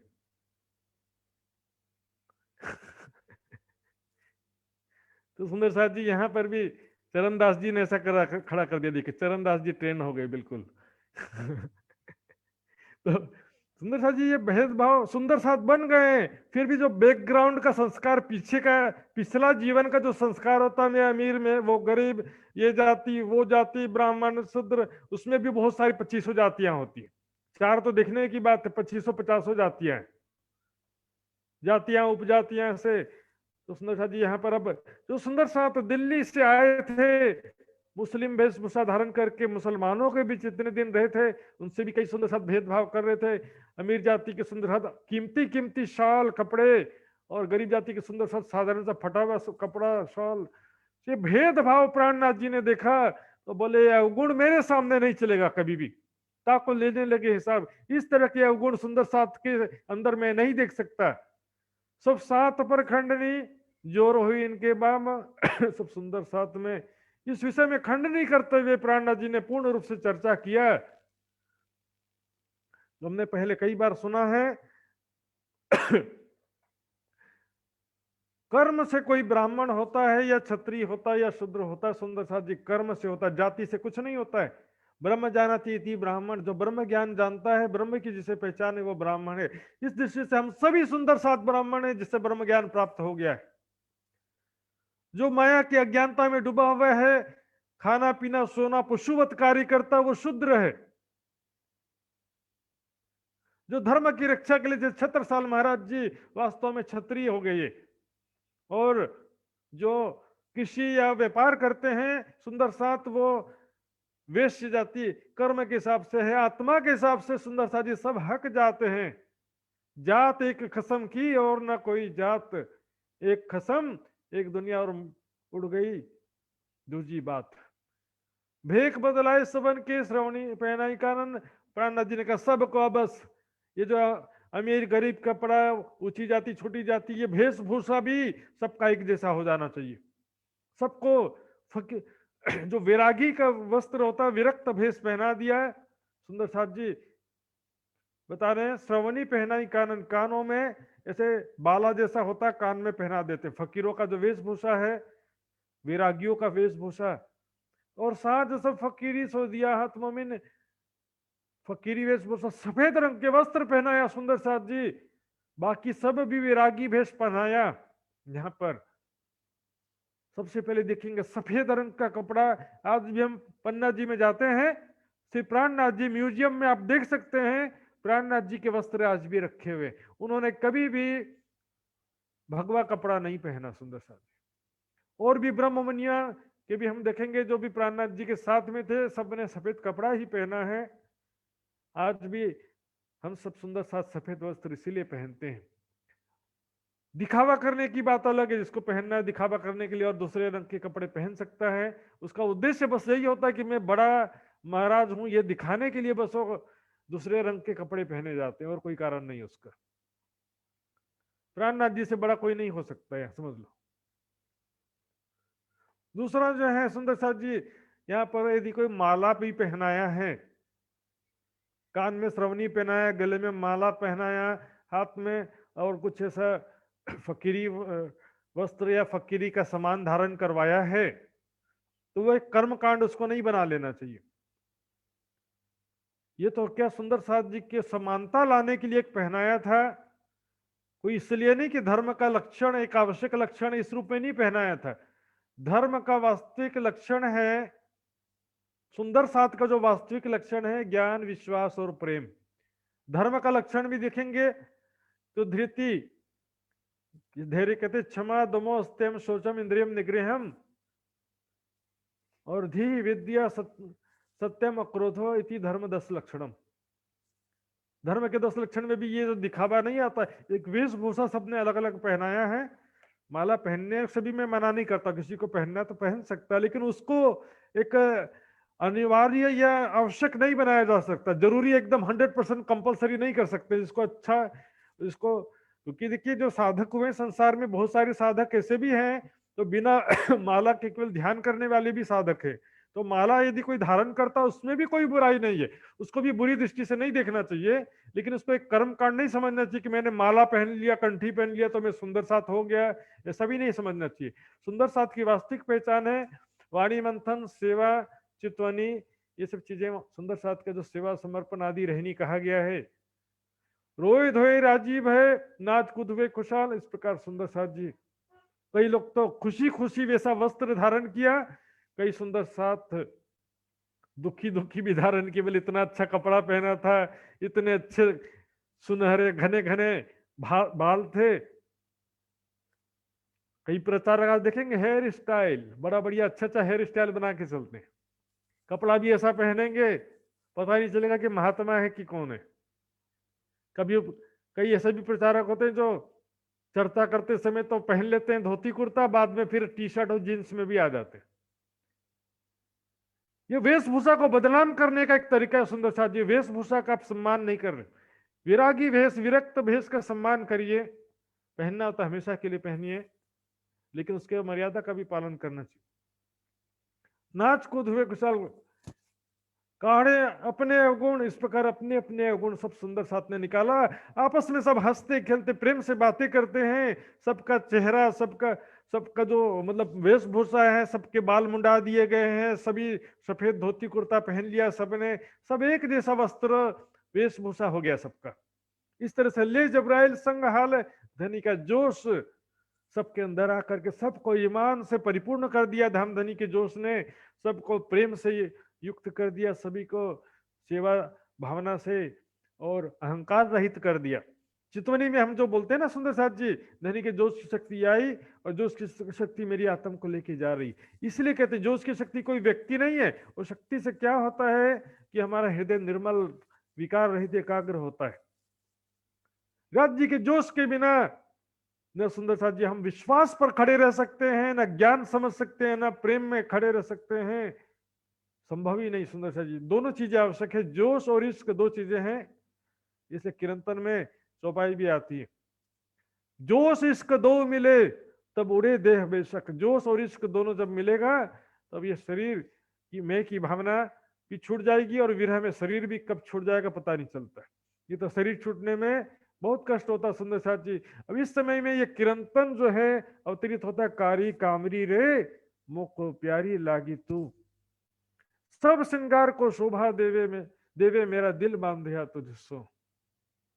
सुंदर साथ जी देखिए, काली कामरी प्रेम रूपी कामरी है वैसे तो, लेकिन यहां पर सन्यास के संदर्भ में कहा जा रहा है जो सुंदर साथ ने सन्यासी वेशभूषा या विरक्त वेशभूषा धारण किया है। ब्रजरास लीला में प्रेम की परिभाषा अलग थी, जागनी लीला में प्रेम की परिभाषा अलग है। ब्रजरास लीला में प्रेम तो हतो लक्ष्य बिन, ज्ञान के बिना प्रेम था, खेले जान के यार कहा। और यहां पर क्या देखिए, ज्ञान से समझ करके धाम धनी के लिए संसारिक सुखों का त्याग करना, इसको प्रेम कहा जा रहा है। संयमित जीवन जीना, अपना जीवन धाम धनी के चरणों में समर्पित कर देना, इसको यहां पर प्रेम का परिभाषा कहा जा रहा है। सुंदर साथ जी, हमारे तालीमी ने लिखे अल्लाह कलाम, जिसको ये ज्ञान प्राप्त हो गया है, श्री मोहम्मद के शब्दों को प्यारी हो सी तमाम, उसको ये संन्यास रूपी प्रेम रूपी कामरी प्यारी हो जाती है। पट पहेर खाए चिकना, पट पहेर रंग बिरंगे कपड़े पहनना, स्वादिष्ट भोजन करना, खाए चिकना, हेम जवेर श्रृंगार सोने जवाहरात के आभूषण पहनना, ये दुनिया वालों का काम है। हक लज्जत आई जिन मोमिनो तीन दुनी करी मुर्दार, जिसको धाम धनी का सुख, धाम धनी की पहचान हो जाती है, धाम धनी का लज्जत मिल जाता है, अर्थात जो भी ब्रह्म सृष्टि होती है वो दुनिया के सुखों को मुर्दार समझ करके, क्षणिक नश्वर क्षण भंगुर दुख रूप समझ करके छोड़ देती है। इन समय दयाराम चंचल गंगाराम, अब ये जो दिल्ली के सुंदर साथ उस समय नहीं आए थे, अब वापस आते हैं। दयाराम चंचल गंगाराम ये सब 12 सुंदर साथ जो थे औरंगजेब के पास गए थे, उनके अंतर्गत इनका नाम आता है। और बनारसी आए पहुंचे इस ठाम, वो सब यहाँ पर पहुंच जाते हैं। सूरत से मोहन चतुर्भुज आए लगे कदम, और सूरत से भी यहाँ पर मोहन भाई चतुर्भुज भाई प्राणनाथ जी के चरणों में आकर के अपना शीश झुकाते हैं। और साथ ही आए केतक तीनों सौंपी आत्म, इस समय और भी बहुत सारे सुंदर साथ प्राणनाथ जी के चरणों में विभिन्न स्थानों से आते हैं। प्राणनाथ जी आजकल उदयपुर में स्थान ग्रहण किए हुए हैं, उदयपुर में सब सुंदर साथ चर्चा हो रही है। जैसे जानते हैं तो चलो प्राणनाथ जी का दर्शन करके आते हैं, जैसे हम बोलते हैं ना चलो पन्ना जी देख करके आते हैं, चलो हम ये स्थान फलाना स्थान घूम करके दर्शन करके ज्ञान चर्चा सुनकर आते हैं। इस तरह से यहाँ पर भी आते थे। इन समय पठान सौदागर इनायत खान नाम के पठान सौदागर थे, वो भी प्राणनाथ जी के दर्शनों के लिए आते हैं। दूसरा मुराद खान अब्दुल नबी, इस ठाम मुराद खान अब्दुल नबी। सुंदर साथ जी बताइए, जो मुस्लिम भाई मुसलमान के अंदर जो आत्माएं जागृत हो रही हैं, तो कुरान का ज्ञान चर्चा करना कैसे निरर्थक होगा सुंदर साथ जी। और ये तो ना आए तो भी हम तो अपनी बातें हैं, हमारी बातें हैं, इसलिए हमको तो वैसे भी जब हमारा बातें सुनने को मिल रही है तो हम तो ज्ञान चर्चा करना ही चाहिए ना। बात हमारे घर की क्यों छिपावे हम। ये सब सुख लेवे मोमिन हक रसना के भेद, कलाम अल्लाह या हदीसें शास्त्र पुराण या वेद, समस्त धर्म ग्रंथों का सुख, उसका जो आनंद प्राप्त करेंगे, इसमें जो धामधनी की बातें हैं, हमारी बातें लिखी, उसका आनंद ब्रह्म सृष्टि तो प्राप्त करेंगे। इसलिए उनको अहल किताब भी कहा गया है, अर्थात कुरान बाइबल वेद शास्त्र पुराण सबके वारिस हैं। अहल यानी वारिस। और अलादाद खान और यार खान, इलियास खान, नवाब अकर और मिहिन को भाई पहचान, ये सब सुंदर साथ जी प्राणनाथ जी के चरणों में आते हैं। उस्मान हसन खान और अहमद खान, ये आए दीदार को, अव्वल खान को भाई पहचान। इस प्रकार ये सब सुंदर साथ आते हैं। उसमें से अव्वल खान को विशेष रूप से पहचान हुई प्राणनाथ जी की। अब यहाँ पर चरणों में आए ऐसा तो बता दिया, लेकिन किस प्रकार आए चरणों में वो आगे की चौपाइयों में बता रहे। अव्वल खान प्राणनाथ जी के चरणों में किस प्रकार आए। जिदार पाया राह में थे घोड़े पर सवार, रास्ते में एक बार अव्वल खान और उनके साथी लोग घोड़े पर सवार होकर जा रहे थे। आगे जेलेब में चले, उनके सामने पैदल सैनिक भी चल रहे थे। तब उन्होंने देखा था कि बैरागी थे, खबरदार वहां पर बहुत सारे बैरागी प्राणनाथ जी और सुंदर साथ जा रहे थे। और उनके साथ में उन्होंने नूर मोहम्मद को भी देखा कि नूर मोहम्मद उनके चरणों में प्रणाम कर रहा है। दूर से खड़े खड़े इन लोगों ने देखा तो अव्वल खान उसी दिन पहुंच गए नूर मोहम्मद के घर। अव्वल खान पूछिया जो है मोहम्मद नूर मोहम्मद हमने सुना था ना, शुरुआत की चौपाइयों में आया था नूर मोहम्मद और एक सैयद, ये जो प्राणनाथ जी के चरणों में आए थे हमने शुरू में देखा था। तो अव्वल खान नूर मोहम्मद के घर पहुंच जाता, कहता है नूर मोहम्मद मुझको खबर दे तुम इन बैरागी का, मुझको उस बैरागी की मुझे पहचान करो, वो कौन है, और तुम एक मुसलमान होकर के उनके चरणों में शीश क्यों झुका रहे थे, मुझे इस बात की पहचान कराओ। आखिर ऐसा क्या खास है उस बैरागी में, जो तू छिपावेगा मुझको तो होऊंगा दावनगीर। यदि तुम मुझसे छिपाएगा, ये मुसलमान समझने वाले नहीं, इनको नहीं बताते हैं, ऐसा नहीं करना। यदि मुझसे ये बात सत्य बात छिपाएगा तो होऊंगा दावनगीर, दामन झटकने वाला। याद है सुंदर साथ जी, अरब में मेराज ठाकुर ने दामन झटका था ना, ये कुरान का समझो एक प्रकार का मुहावरे जैसा बन गया, कहावत बन गया कि न्याय के दिन में तुम्हारा दामन झटक करके तुमसे हिसाब मांगूंगा, तुमसे न्याय मांगूंगा। एक प्रकार से ये मुहावरा जैसा बन गया। यहाँ पर यही कह रहे हैं, जो तुम मुझसे छिपाएगा तो न्याय के दिन में तुम्हारा दामन झटक करके तुमसे पूछूंगा कि तुमने मुझसे ये बात क्यों छिपाया था।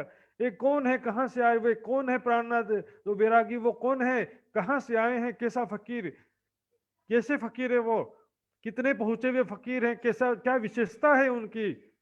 तब नूर मोहम्मद ये कहिया, हे शामिल दीन इस्लाम। जब नूर मोहम्मद कहते हैं अव्वल खान वो कोई हिंदू नहीं है, वो दीन इस्लाम हकीकी के जानने वाले हैं, दीन इस्लाम हकीकी के बहुत बड़े आलिम हैं, ब्रह्म ज्ञानी हैं। हे कलमा कुरान, इन पे उनको कुरान के वचनों के सारे गूढ़ रहस्य उनको प्राप्त हैं, जो कि बड़े बड़े आलिम फाजिल भी, मुस्लिम काजी मौलवी विद्वान भी नहीं जानते, नहीं बता पाते हैं। वो सारे रहस्य वो जानते हैं, सारी बातें बताते हैं। कमर बांधी दीनी के कम, सत्य दीन इस्लाम के लिए उन्होंने कमर बांध रखा है। कोई हिंदू या बहुदेव पूजा करने वाले हिंदू नहीं है वो। एक परमात्मा जो वेदों में लिखा है, कुरान में एक अल्लाह लिखा है, उसी को सुप्रीम ट्रुथ गॉड लिखा है। उस एक परमात्मा, एक अल्लाह ताला सत्य ज्ञान प्रचार करके हिंदू मुस्लिम एकीकरण करने के लिए वो निकले, इस महान कार्य से निकले हैं। ये तो हक्कुल यकीन था। अव्वल खान हक्कुल यकीन, परमात्मा पर विश्वास वाला, परमात्मा की तड़प वाला, परमात्मा की जिज्ञासा वाला सच्चा मोमिन था वो। सुनते ही ले आया ईमान, दो शब्द ही सुनाया अभी तुरंत ही विश्वास ले आते हैं। मेरा दिल कह रहा है निश्चित रूप से वो आखिरुल इमाम मोहम्मद मेहदी साहिब उज्जमा है, रसूल मोहम्मद साहब ही हक्की स्वरूप में फिर से आए हैं। आया हो तो दीदार को कर दई अपनी पहचान। और तुरंत ही प्राणनाथ जी इमाम मेहदी, देखिए सुंदर सा जी, मुस्लिम भाई जो है उनके लफ्जों में अंतर होगा, वो बुद्ध निष्कलंक स्वरूप नहीं कहेंगे। प्राणनाथ शब्द भी उनके लिए हिंदी का शब्द होने से बहुत उचित नहीं होता। हम देखेंगे जहां भी उन लोग पुकारे, मुसलमान भाई या मुसलमान सुंदर साथ जहां भी प्राणनाथ जी को संबोधित किए हैं, या तो आखिरी जमाने के खावंद, या तो इमाम मेहदी, या तो अल्लाह का रसूल, देखा यही बातें कहा उन्होंने। कर दई अपनी पहचान, सुनते ही ले आया ईमान, आया हो तो दीदार को कर दई अपनी पहचान। प्राणनाथ जी के चरणों में आता है, अपनी पहचान बताता कि मैं कौन हूं। तो प्राणनाथ जी की चर्चा सुनने लगता है वहां पे। चाबुक अपने हाथ लेके मारत अपने अंग। इस प्रकार जब प्राणनाथ जी की चर्चा सुना और सत्य की पहचान हुई, कयामत की पहचान हुई, इमाम मेहदी साहिब उज्जमा की पहचान हुई, तब जो घोड़े को मारने वाला चाबुक होता है ना, उसको लेकर के अपने ही पीठ पर कोड़े मारने लगे, अपने ही पीठ पर वो हंटर मारने लगे, चाबुक मारने लगे। तब मने किया राज ने, आए बैठो हमारे संग। सुंदर साथ जी, हम देखते हैं जब मुहर्रम के दिन ताजिया जुलूस निकलता है ना, तो वहां पर उस दिन या हुसैन करते ना, अली के बेटे हुसैन को उस दिन मार दिया गया था। तो मार दिया मतलब शहीद कर दिया गया था। शहादत के उपलक्ष्य में अपने शरीर को जख्मी करते रहते मुसलमान भाई, उनके शरीर, छाती, पीठ लहूलुहान हो जाता, कई जगह हम देखते हैं सर। ये इनका जो है अपना दर्द व्यक्त करने का एक तरीका है। अपने चाबुक से अपने पीठ पे मारने लगते हैं अव्वल खान। तब मैंने किया राज ने, आए बैठो हमारे संग। तो प्राणनाथ जी कहते हैं, ना ना, इतना क्यों दुखी होते हो, क्यों चिंता करते हो, तुम मेरे परम धाम के सुंदर साथ हो, आओ मेरे बाजू में बैठो। अपने बाजू में उनको बिठाया। वहां पट का काम चले, लिखावे बैठे राज। और वहां पर अब विराट पट का नक्शा बन रहा था, तो उसको प्राणनाथ जी बैठ करके नक्शा बनवा रहे थे। सुंदर साथ जी देखिए, विराट पट, परम धाम पट, ये प्राणनाथ जी के समय से सारा काम चलता है। लेकिन आज भी कई सुंदर साथ ऐसा बोलने वाले हैं कि चर्चनी तो जीव सृष्टि के लिए आया, ऐसा बोलने वाले भी कई विद्वान में भी आ जाते हैं। हालांकि उनकी बात को कोई सुनता नहीं है। परिक्रमा ग्रंथ बोलेंगे हकीकत की वाणी है, मार्फत की नहीं है। पहला प्रकरण है परिक्रमा का, अब कहूं रे इश्क की बात। इश्क का परिचय दे रहे हैं, हकीकत की वाणी हो गई। बताइए उनकी कैसे सोच है, विचारधारा, विचार करना चाहिए उनको। चौथे प्रकरण में कह रहे तुमको इसको उपजावने करूं सो अब उपाय। और 25 पक्ष में राज्य श्यामा जी सखियों के बीच होने वाली प्रेम लीला का जो वर्णन है, ब्रह्म इश्क एक अंग सो तो बसत वतन अभंग, ब्रह्म सृष्टि ब्रह्म एक अंग सदा आनंद तिरंग। हमेशा आनंद में, प्रेममयी लीलाओं में वो परम धाम में विचरण करते हैं, निवास करते हैं। ब्रह्म इश्क प्रेम है तो किसके प्रति प्रेम है? प्रेम का स्वरूप का मतलब लोग समझते थे निराकार कोई प्रेम का स्वरूप कैसे, कि प्रेम है तो किसके प्रति प्रेम है? देखिए बोलेंगे कि सुशांत, कोई भी नाम ले लो, सुशांत के अंदर बहुत प्रेम है ऐसा बोलोगे, लेकिन किसके प्रति प्रेम है? सुंदर साथ के प्रति प्रेम है, कि सगे संबंधियों के प्रति प्रेम है, कि दोस्तों के प्रति प्रेम है? और कोई भी नहीं है तो फिर किसके प्रति प्रेम है? प्रेम है मेरे दिल में तो किसके प्रति है? तो प्रेम का स्वरूप का अर्थ निराकार नहीं होता कभी भी। परिक्रमा ग्रंथ में शोभा का भी वर्णन है, लीलाओं का भी वर्णन है। सुंदर साथ जी, मुकुंदास दरोगा रहे बैठा था इनका आज। मुकुंदास जी इसमें लीडर थे, क्योंकि वो वेदों के वेदांत दर्शन के ज्ञानी भी थे, इसलिए वेदों शास्त्रों के हिसाब से वो विराट पट का नक्शा बनवा रहे थे। आगे चल के परमधाम पट का भी नक्शा इसी प्रकार बनता है। आए पठान मिलके करने को दीदार। इस समय कुछ पठान, मुसलमानों में पठान एक जाति है सुंदर साथ जी, हर किसी को पठान नहीं कहते हैं। पठान खासतौर पे जो अफगानिस्तान अरब के रहने वाले उनको पठान कहते हैं। पठान एक प्रकार से जाति समझिए। तो पठान, कुछ पठान मिलकर के प्राणनाथ जी के दर्शन के लिए आते हैं। होने लगी चर्चा, सवाल किया परवरदिगार। अब चर्चा सुनते हैं प्राणनाथ जी की।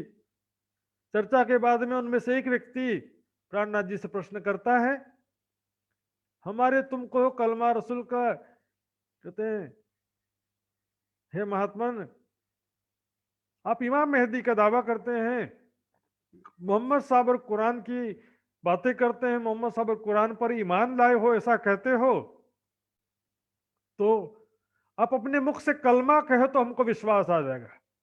सुंदर सा जी मैंने बताया था, आप ध्यान नहीं दिए होंगे, ध्यान दिए भी हो सकते हैं। मुसलमान होने की पहली पहचान है कलमा कहना, ला इलाहा इल्लल्लाह मोहम्मद रसूलुल्लाह। यदि आप अपने जुबा से कहते हो तो इसका मतलब है कि एक परमात्मा है, उसके सिवा दूसरा कोई परमात्मा नहीं है, और मोहम्मद उनके रसूल है। आई एक्सेप्ट इट, मैं इस बात को स्वीकार करता हूं। इसलिए 5 नियम में पहला नियम है जुबान से कलमा कहना, रोजा नमाज हज ज़कात। 5 नियम में से पहला नियम है कलमा, जुबान से कलमा ये कहना। तो प्राणनाथ जी का परीक्षा ले रहे थे, अपनी जुबान से कलमा कहेंगे तब हम मानेंगे कि ये मोहम्मद साहब और एक अल्लाह पर, मोहम्मद साहब पर और कुरान पर ईमान रखते हैं, विश्वास रखते हैं, ऐसा स्वीकार तब मानेंगे। एक प्रकार से परीक्षा लेने के लिए उन्होंने पूछा कि आप जुबान से कलमा कहो कि आप एक परमात्मा ही मानते हो और अल्लाह उनके रसूल हो, इस बात को मानते हो। तो हम हुए तुम्हारे, ऐसा चाहता था वो, ये चाहते थे कि आप ऐसा कह दो तो हमको विश्वास हो जाएगा कि आप भी मुसलमान हैं, तो फिर हम आपके चरणों में आ जाएंगे। नहीं तो हम विश्वास नहीं होगा कि आप मुसलमान हैं कि हिंदू है, डाउट बना रहेगा। अब जब प्राणनाथ जी से पूछ रहे कि कलमा कहो, तो स्वयं मोहम्मद प्राणनाथ जी के अंदर है, मोहम्मद साहब की शक्ति जो है प्राणनाथ जी के अंदर है, परमात्मा की शक्ति स्वयं उनके अंदर है। तो उनको परीक्षा लेने के लिए कह रहे थे, तो प्राणनाथ जी को इस समय बहुत जो है धामधरी की मेहर से यहाँ पर जोश की शक्ति आ जाती है, और कहते हैं मेरी परीक्षा लेना चाहते हो तुम लोग? मेरे मोहम्मद बीच में, मेरे और मोहम्मद के बीच में तुम कहां से आ गए? तुमको मैं कलमा कहने के लिए और तुमको विश्वास दिलाने के लिए मुझे कोई आवश्यकता नहीं है। इतना ज्ञान सुनाया मैंने तुमको, तब भी समझ में नहीं आया तुमको, तो कलमा कहूंगा तो क्या समझ लोगे? कि मेरे और मोहम्मद के बीच में तुम कौन होते हो? अर्थात मैं और मोहम्मद एक ही हैं, मैं ही मोहम्मद हक की सूरत हूँ, मैं ही इमाम मेहदी हूँ। तुम बीच में कहां से आ गए परीक्षा लेने के लिए? तुम कोई खुदा हो के तुमको साबित करूं मैं? अव्वल खान की रूह पर आए जबराइल किया जोर। अव्वल खान सामने बैठे थे, उनके आत्म पर भी जोश की शक्ति ने आकर के जोरा कर दिया, अर्थात उनके अंदर भी जोश की शक्ति आ गई। जोश देख काफर डरे, करने लगे शोर। इस प्रकार अव्वल खान भी उनको प्रश्न पूछने लगे, और उनको पूछने लगे तुम कहां से आ गए? तुम ज्यादा जानकार हो, हम जो यहाँ पर बैठे हैं हमारे पर भी विश्वास नहीं है, ज्ञान पर तुमको विश्वास नहीं है, कलमा पर विश्वास है, शरीयत पर तुमको विश्वास है। इस तरह से उनका जोश, जो एक देखिए साधारण जो गुस्से में आने को बोल देते हैं कि आवेश में आ गया या जोश में आ गया, वो एक अलग मैटर है। यहाँ पर धनी के जोश की बात है, और धनी का जोश आता है तो उत्साह उमंग भी तो साथ में रहता ही है, और बिल्कुल उच्च स्वर में बातें होती है। राज्य की बातें पूर्ण ईमान के साथ, पूर्ण विश्वास के साथ, पूर्ण जोश के साथ में कही जाती है। उनके जोश देख करके, उनकी बातों को सुन करके जो पठान आए थे उनको काफर कहा गया। यहाँ पर काफर जो है ना, अविश्वासी पठान लोग डर के मारे शोर करने लग गए, वाह यार तो गड़बड़ हो गया, चलो भागो यहाँ से। तब उठ खड़े रहे, विदा मांगी सबन, तो वहां से उठ गए और माफ कर दो हम वापस जा रहे हैं करके वहां से निकल गए। पर घर हो जाए शोर किया, लगे निंदा करने में, परंतु घर जा करके अपने घरों में एक दूसरे मुसलमानों से मिलते हैं तो उनके सामने निंदा करने लगते। पता नहीं कौन हिंदू बैरागी है, हमारे मुसलमान भाई उनके साथ हो गए और हमारा विरोध करने लगे। पता नहीं क्या जादू कर दिया फकीर ने। ऐसा फकीर है हिंदू होकर के कुरान की चर्चा करता है, ऐसे निंदा की बातें करने लगे। अभी देखो 72 चुपाई था ना, राणा चला ताल पर, वो प्रसंग यहां से कंटिन्यूटी होता है। एक दिन किरंतन में राणा आया करने दीदार, जब यहाँ पर उदयपुर के ताल में प्राणनाथ जी सुंदर साथ वहां पर चर्चा भजन कीर्तन करते थे, उसी समय राणा आया करने दीदार। वहां पर प्राणनाथ जी के दर्शन करने के लिए, लेकिन चुपके से दर्शन कर लूं ऐसा सोच के आया वो। तो उस समय में क्या चल रहा था, मोह छुपाई ठाड़ा रहिया, देखा रासलीला विहार। सुंदर साथ जी व्रत रास के भजन गा रहे थे, वो मुंह छिपा के खड़ा रहा और दूर से ही देखा सुनता रहा। सुंदर साथ कैसे बस्ती में झूम करके ब्रजराज के भजन गा रहे हैं। सुंदर साथ जी हमारी लीला है, ब्रजराज के कीर्तन हम भी गाते हैं, योग माया उन्होंने देह धरी ने श्री श्यामा जी थया तैयार। लेकिन सबसे पहले समझिए कौन सी लीला अपनी है, कौन सी लीला विष्णु की, पहले तो ये समझिए। यशोदा मैया और ग्वाल बाल के साथ जो लीला हुई वो विष्णु भगवान की लीला है। राक्षसों का जो वध हुआ योग माया की शक्ति से हुआ है। तो गोपियों के साथ जो प्रेम लीला हुई वो हमारी लीला है, पहली बात। और दूसरी बात, ब्रज रास लीला का चिंतन या भजन करते हैं तो किस तरीके से करना है कि राधा कृष्ण गोपिया ने ब्रज रास लीला खेला, ऐसा नहीं।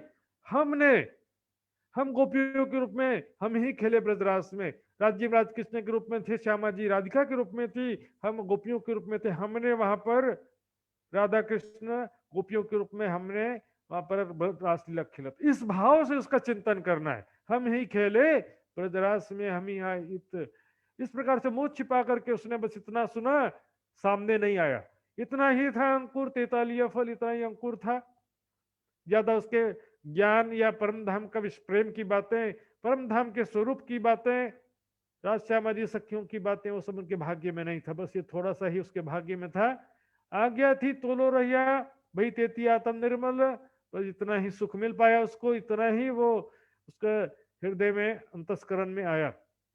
आत्म शब्द का अर्थ सुंदर सा जी देखिए, आत्म का अर्थ ब्रह्म सृष्टि हर जगह नहीं होता है। आत्मा का वास्तविक अर्थ होता है शुद्ध चेतना। इसलिए वाणी में भी देखेंगे आत्म नारायण एक जगह का, एक जगह आत्म विष्णु भी कहा हुआ है। नारायण भी विष्णु भगवान को कहते हैं, आदि नारायण को महाविष्णु कहते हैं। तो आत्मा कहते हैं शुद्ध चेतना को। और वो शुद्ध चेतना जब इस शरीर और अंतस्करण और इंद्रियों से अटैच होती है, जुड़ती है, तो आत्मा को कहते हैं कि जीव भाव को प्राप्त हो गया, अर्थात जीव एक भाव है, तो जीव कहने लगते हैं उसको। तो शुद्ध चेतना को यहाँ पर आत्मा कहा जा रहा है। और ब्रह्म सृष्टि को भी अब परम धाम की आत्मा कहते हैं, ब्रह्म आत्मा कह सकते हैं, इसलिए इसको जीव आत्मा इसलिए कहा जाता है। अर्थात जो स्वाप्निक चेतना शक्ति है जीव रूप में, जीव की जो शुद्ध चेतना, उसको आत्मा कह दिया जाता है। इनों के दिल में शक रहे लिया ईमान अव्वल खान, जो राणा राज सिंह के दिल में संशय रहा कि आखिर एक मुसलमान अव्वल खान हिंदू बैरागी के ऊपर ईमान कैसे ले आया, जरूर कुछ गड़बड़ है।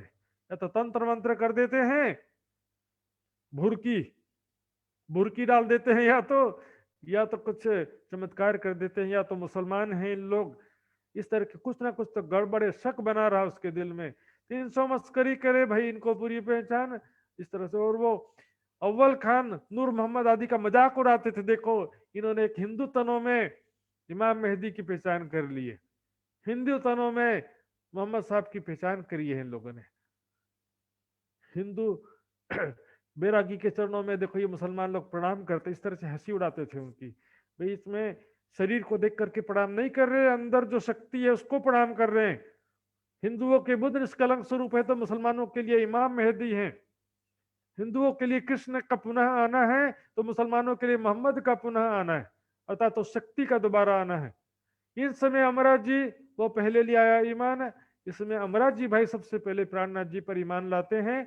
राम सिंह गंगा के घर में रहे, कछु इनको भाई पहचान, राम सिंह भाई और गंगा बेन, जो उनको भी प्राणनाथ जी की चर्चा सुनकर कुछ पहचान होती है। और भोगीदास जो ये आया करंदीदार, भोगीदास जी भाई दर्शन करने के लिए आते हैं। मीठी लगी चर्चा, पहचाना परवरदिगार। जब चर्चा सुनते हैं तो चर्चा से परवरदिगार धाम धनी की पहचान होती है। सुंदर सा जी, बिना ज्ञान से पहचान नहीं होती। चमत्कार का पहचान कोई भी लाभ देने वाला नहीं है। ब्रह्मवाणी के ब्रह्म ज्ञान की पहचान ही आत्म कल्याण करने वाली है। बोले हमारे गुरु इतने चमत्कारी थे, वे चमत्कारी थे तो ज्ञान जो है उससे प्राप्त करो ना भाई। ज्ञान से ही कल्याण होने वाला, चमत्कार थे तो चमत्कार से तुम्हारा कल्याण नहीं कर सकते वो। श्री मोहम्मद के मोमिनो ए तालाब करो याद। इस प्रकार से उदयपुर के ताल में इस प्रकार की जो ब्रह्म लीला हुई, घटना हुई, वो आपको बताया गया, उसको याद करो। फिर कहो उदयपुर की जो भी तक बुनियाद, इसके पश्चात वापस उदयपुर की बात करते हैं। भी तक बताएंगे अगले प्रकरण में कि उदयपुर के ताल से वापस उदयपुर जब जाते हैं तब क्या होता है। जो वहां पर बाईजूराज जी आदि सुंदर साथ को पहले छोड़ करके यहाँ आए थे और वापस वहीं पर जाएंगे, तो वापस क्या घटना होती है उदयपुर में, वो सारा प्रसंग हम कल सुनेंगे। तो सुंदर साथ जी, समय भी हो चुका है, चुपाई दोहराते हैं। बोलो श्री प्राणनाथ प्यारे की जय। श्री मोहम्मद कहे मोमिनो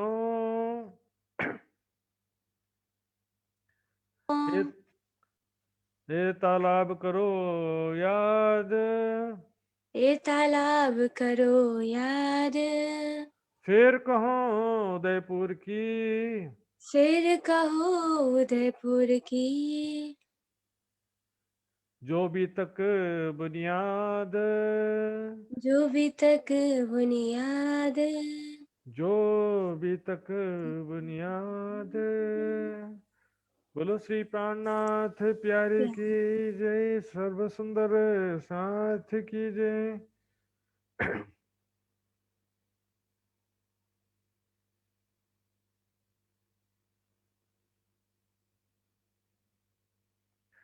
भाई सुंदर साथ जी,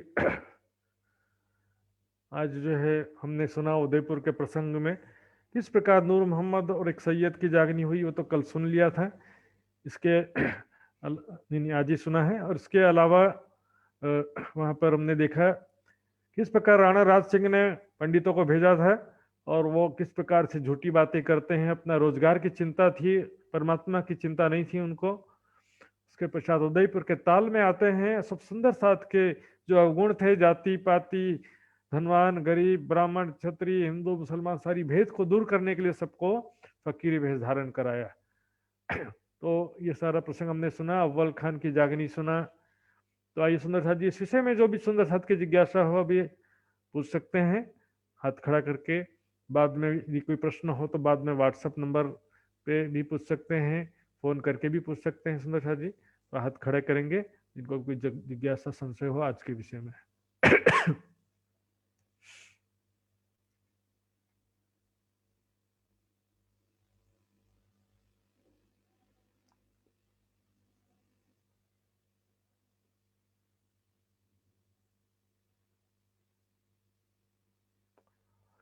सुंदर साथ जी भी आज तो इससे ज्यादा कोई कठिन विषय नहीं था। तो बाद में भी यदि कोई जिज्ञासा हो सुंदर साथ जी, इस संकोच व्हाट्सएप ग्रुप में, पर्सनल व्हाट्सएप मैसेज में, फोन में पूछ सकते हैं।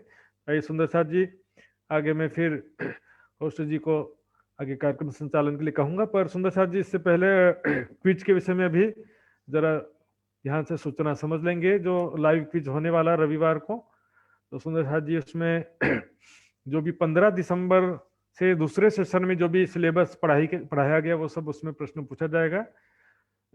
प्रश्नोत्तर का जो पीडीएफ रखा है मैंने ग्रुप में, जो डेली क्विज होते थे, उसके अलावा भी तो पीडीएफ फाइल में हर दिन का मैं जो डाटा रखता रहा हूँ, हर दिन के जिसे मैं जो नोट्स मैं ग्रुप में रखता रहा हूँ, उसको स्टडी भी करना जरूरी है, उससे भी प्रश्न आ सकते हैं। और सुंदर साथ जी इसमें इस बार थोड़ा सा टाइट रहेगा, सख्ती रखा जाएगा, समय का पाबंदी ज्यादा रहेगा, तो सभी सुंदर साथ जी इस बार थोड़ा सा अच्छे से तैयारी करके आएंगे। शनिवार को थोड़ा सा मैं प्रश्न का अभ्यास कराने का प्रयास करूंगा, और टीम जो भी है अभी उसमें अभी भी जो संशोधन करना है तो सुंदर साथ जी संपर्क करके बता देंगे। तो आइए मैं आदरणीय श्री नीरू जी से निवेदन करूंगा, कार्यक्रम की रूपरेखा आगे संचालन करेंगे। सब सुंदर साथ जी के चरणों में प्रणाम जी। प्रणाम जी। बोलो श्री प्राणनाथ प्यारे की जय, सदगुरु महाराज की जय। बहुत बहुत धन्यवाद आदरणीय महाराज जी, सुशान्त जी को। आइए सुन्दर साथजी, हामीले आजको क्लास लिइसकेका छौँ। अब भने अर्जी गायन र सदानन्द मङ्गल गायनका साथ आजको हाम्रो सत्सङ्ग हामी अन्त्य गर्न गइरहेका छौँ र श्रीराजीको अर्जी गरिदिनु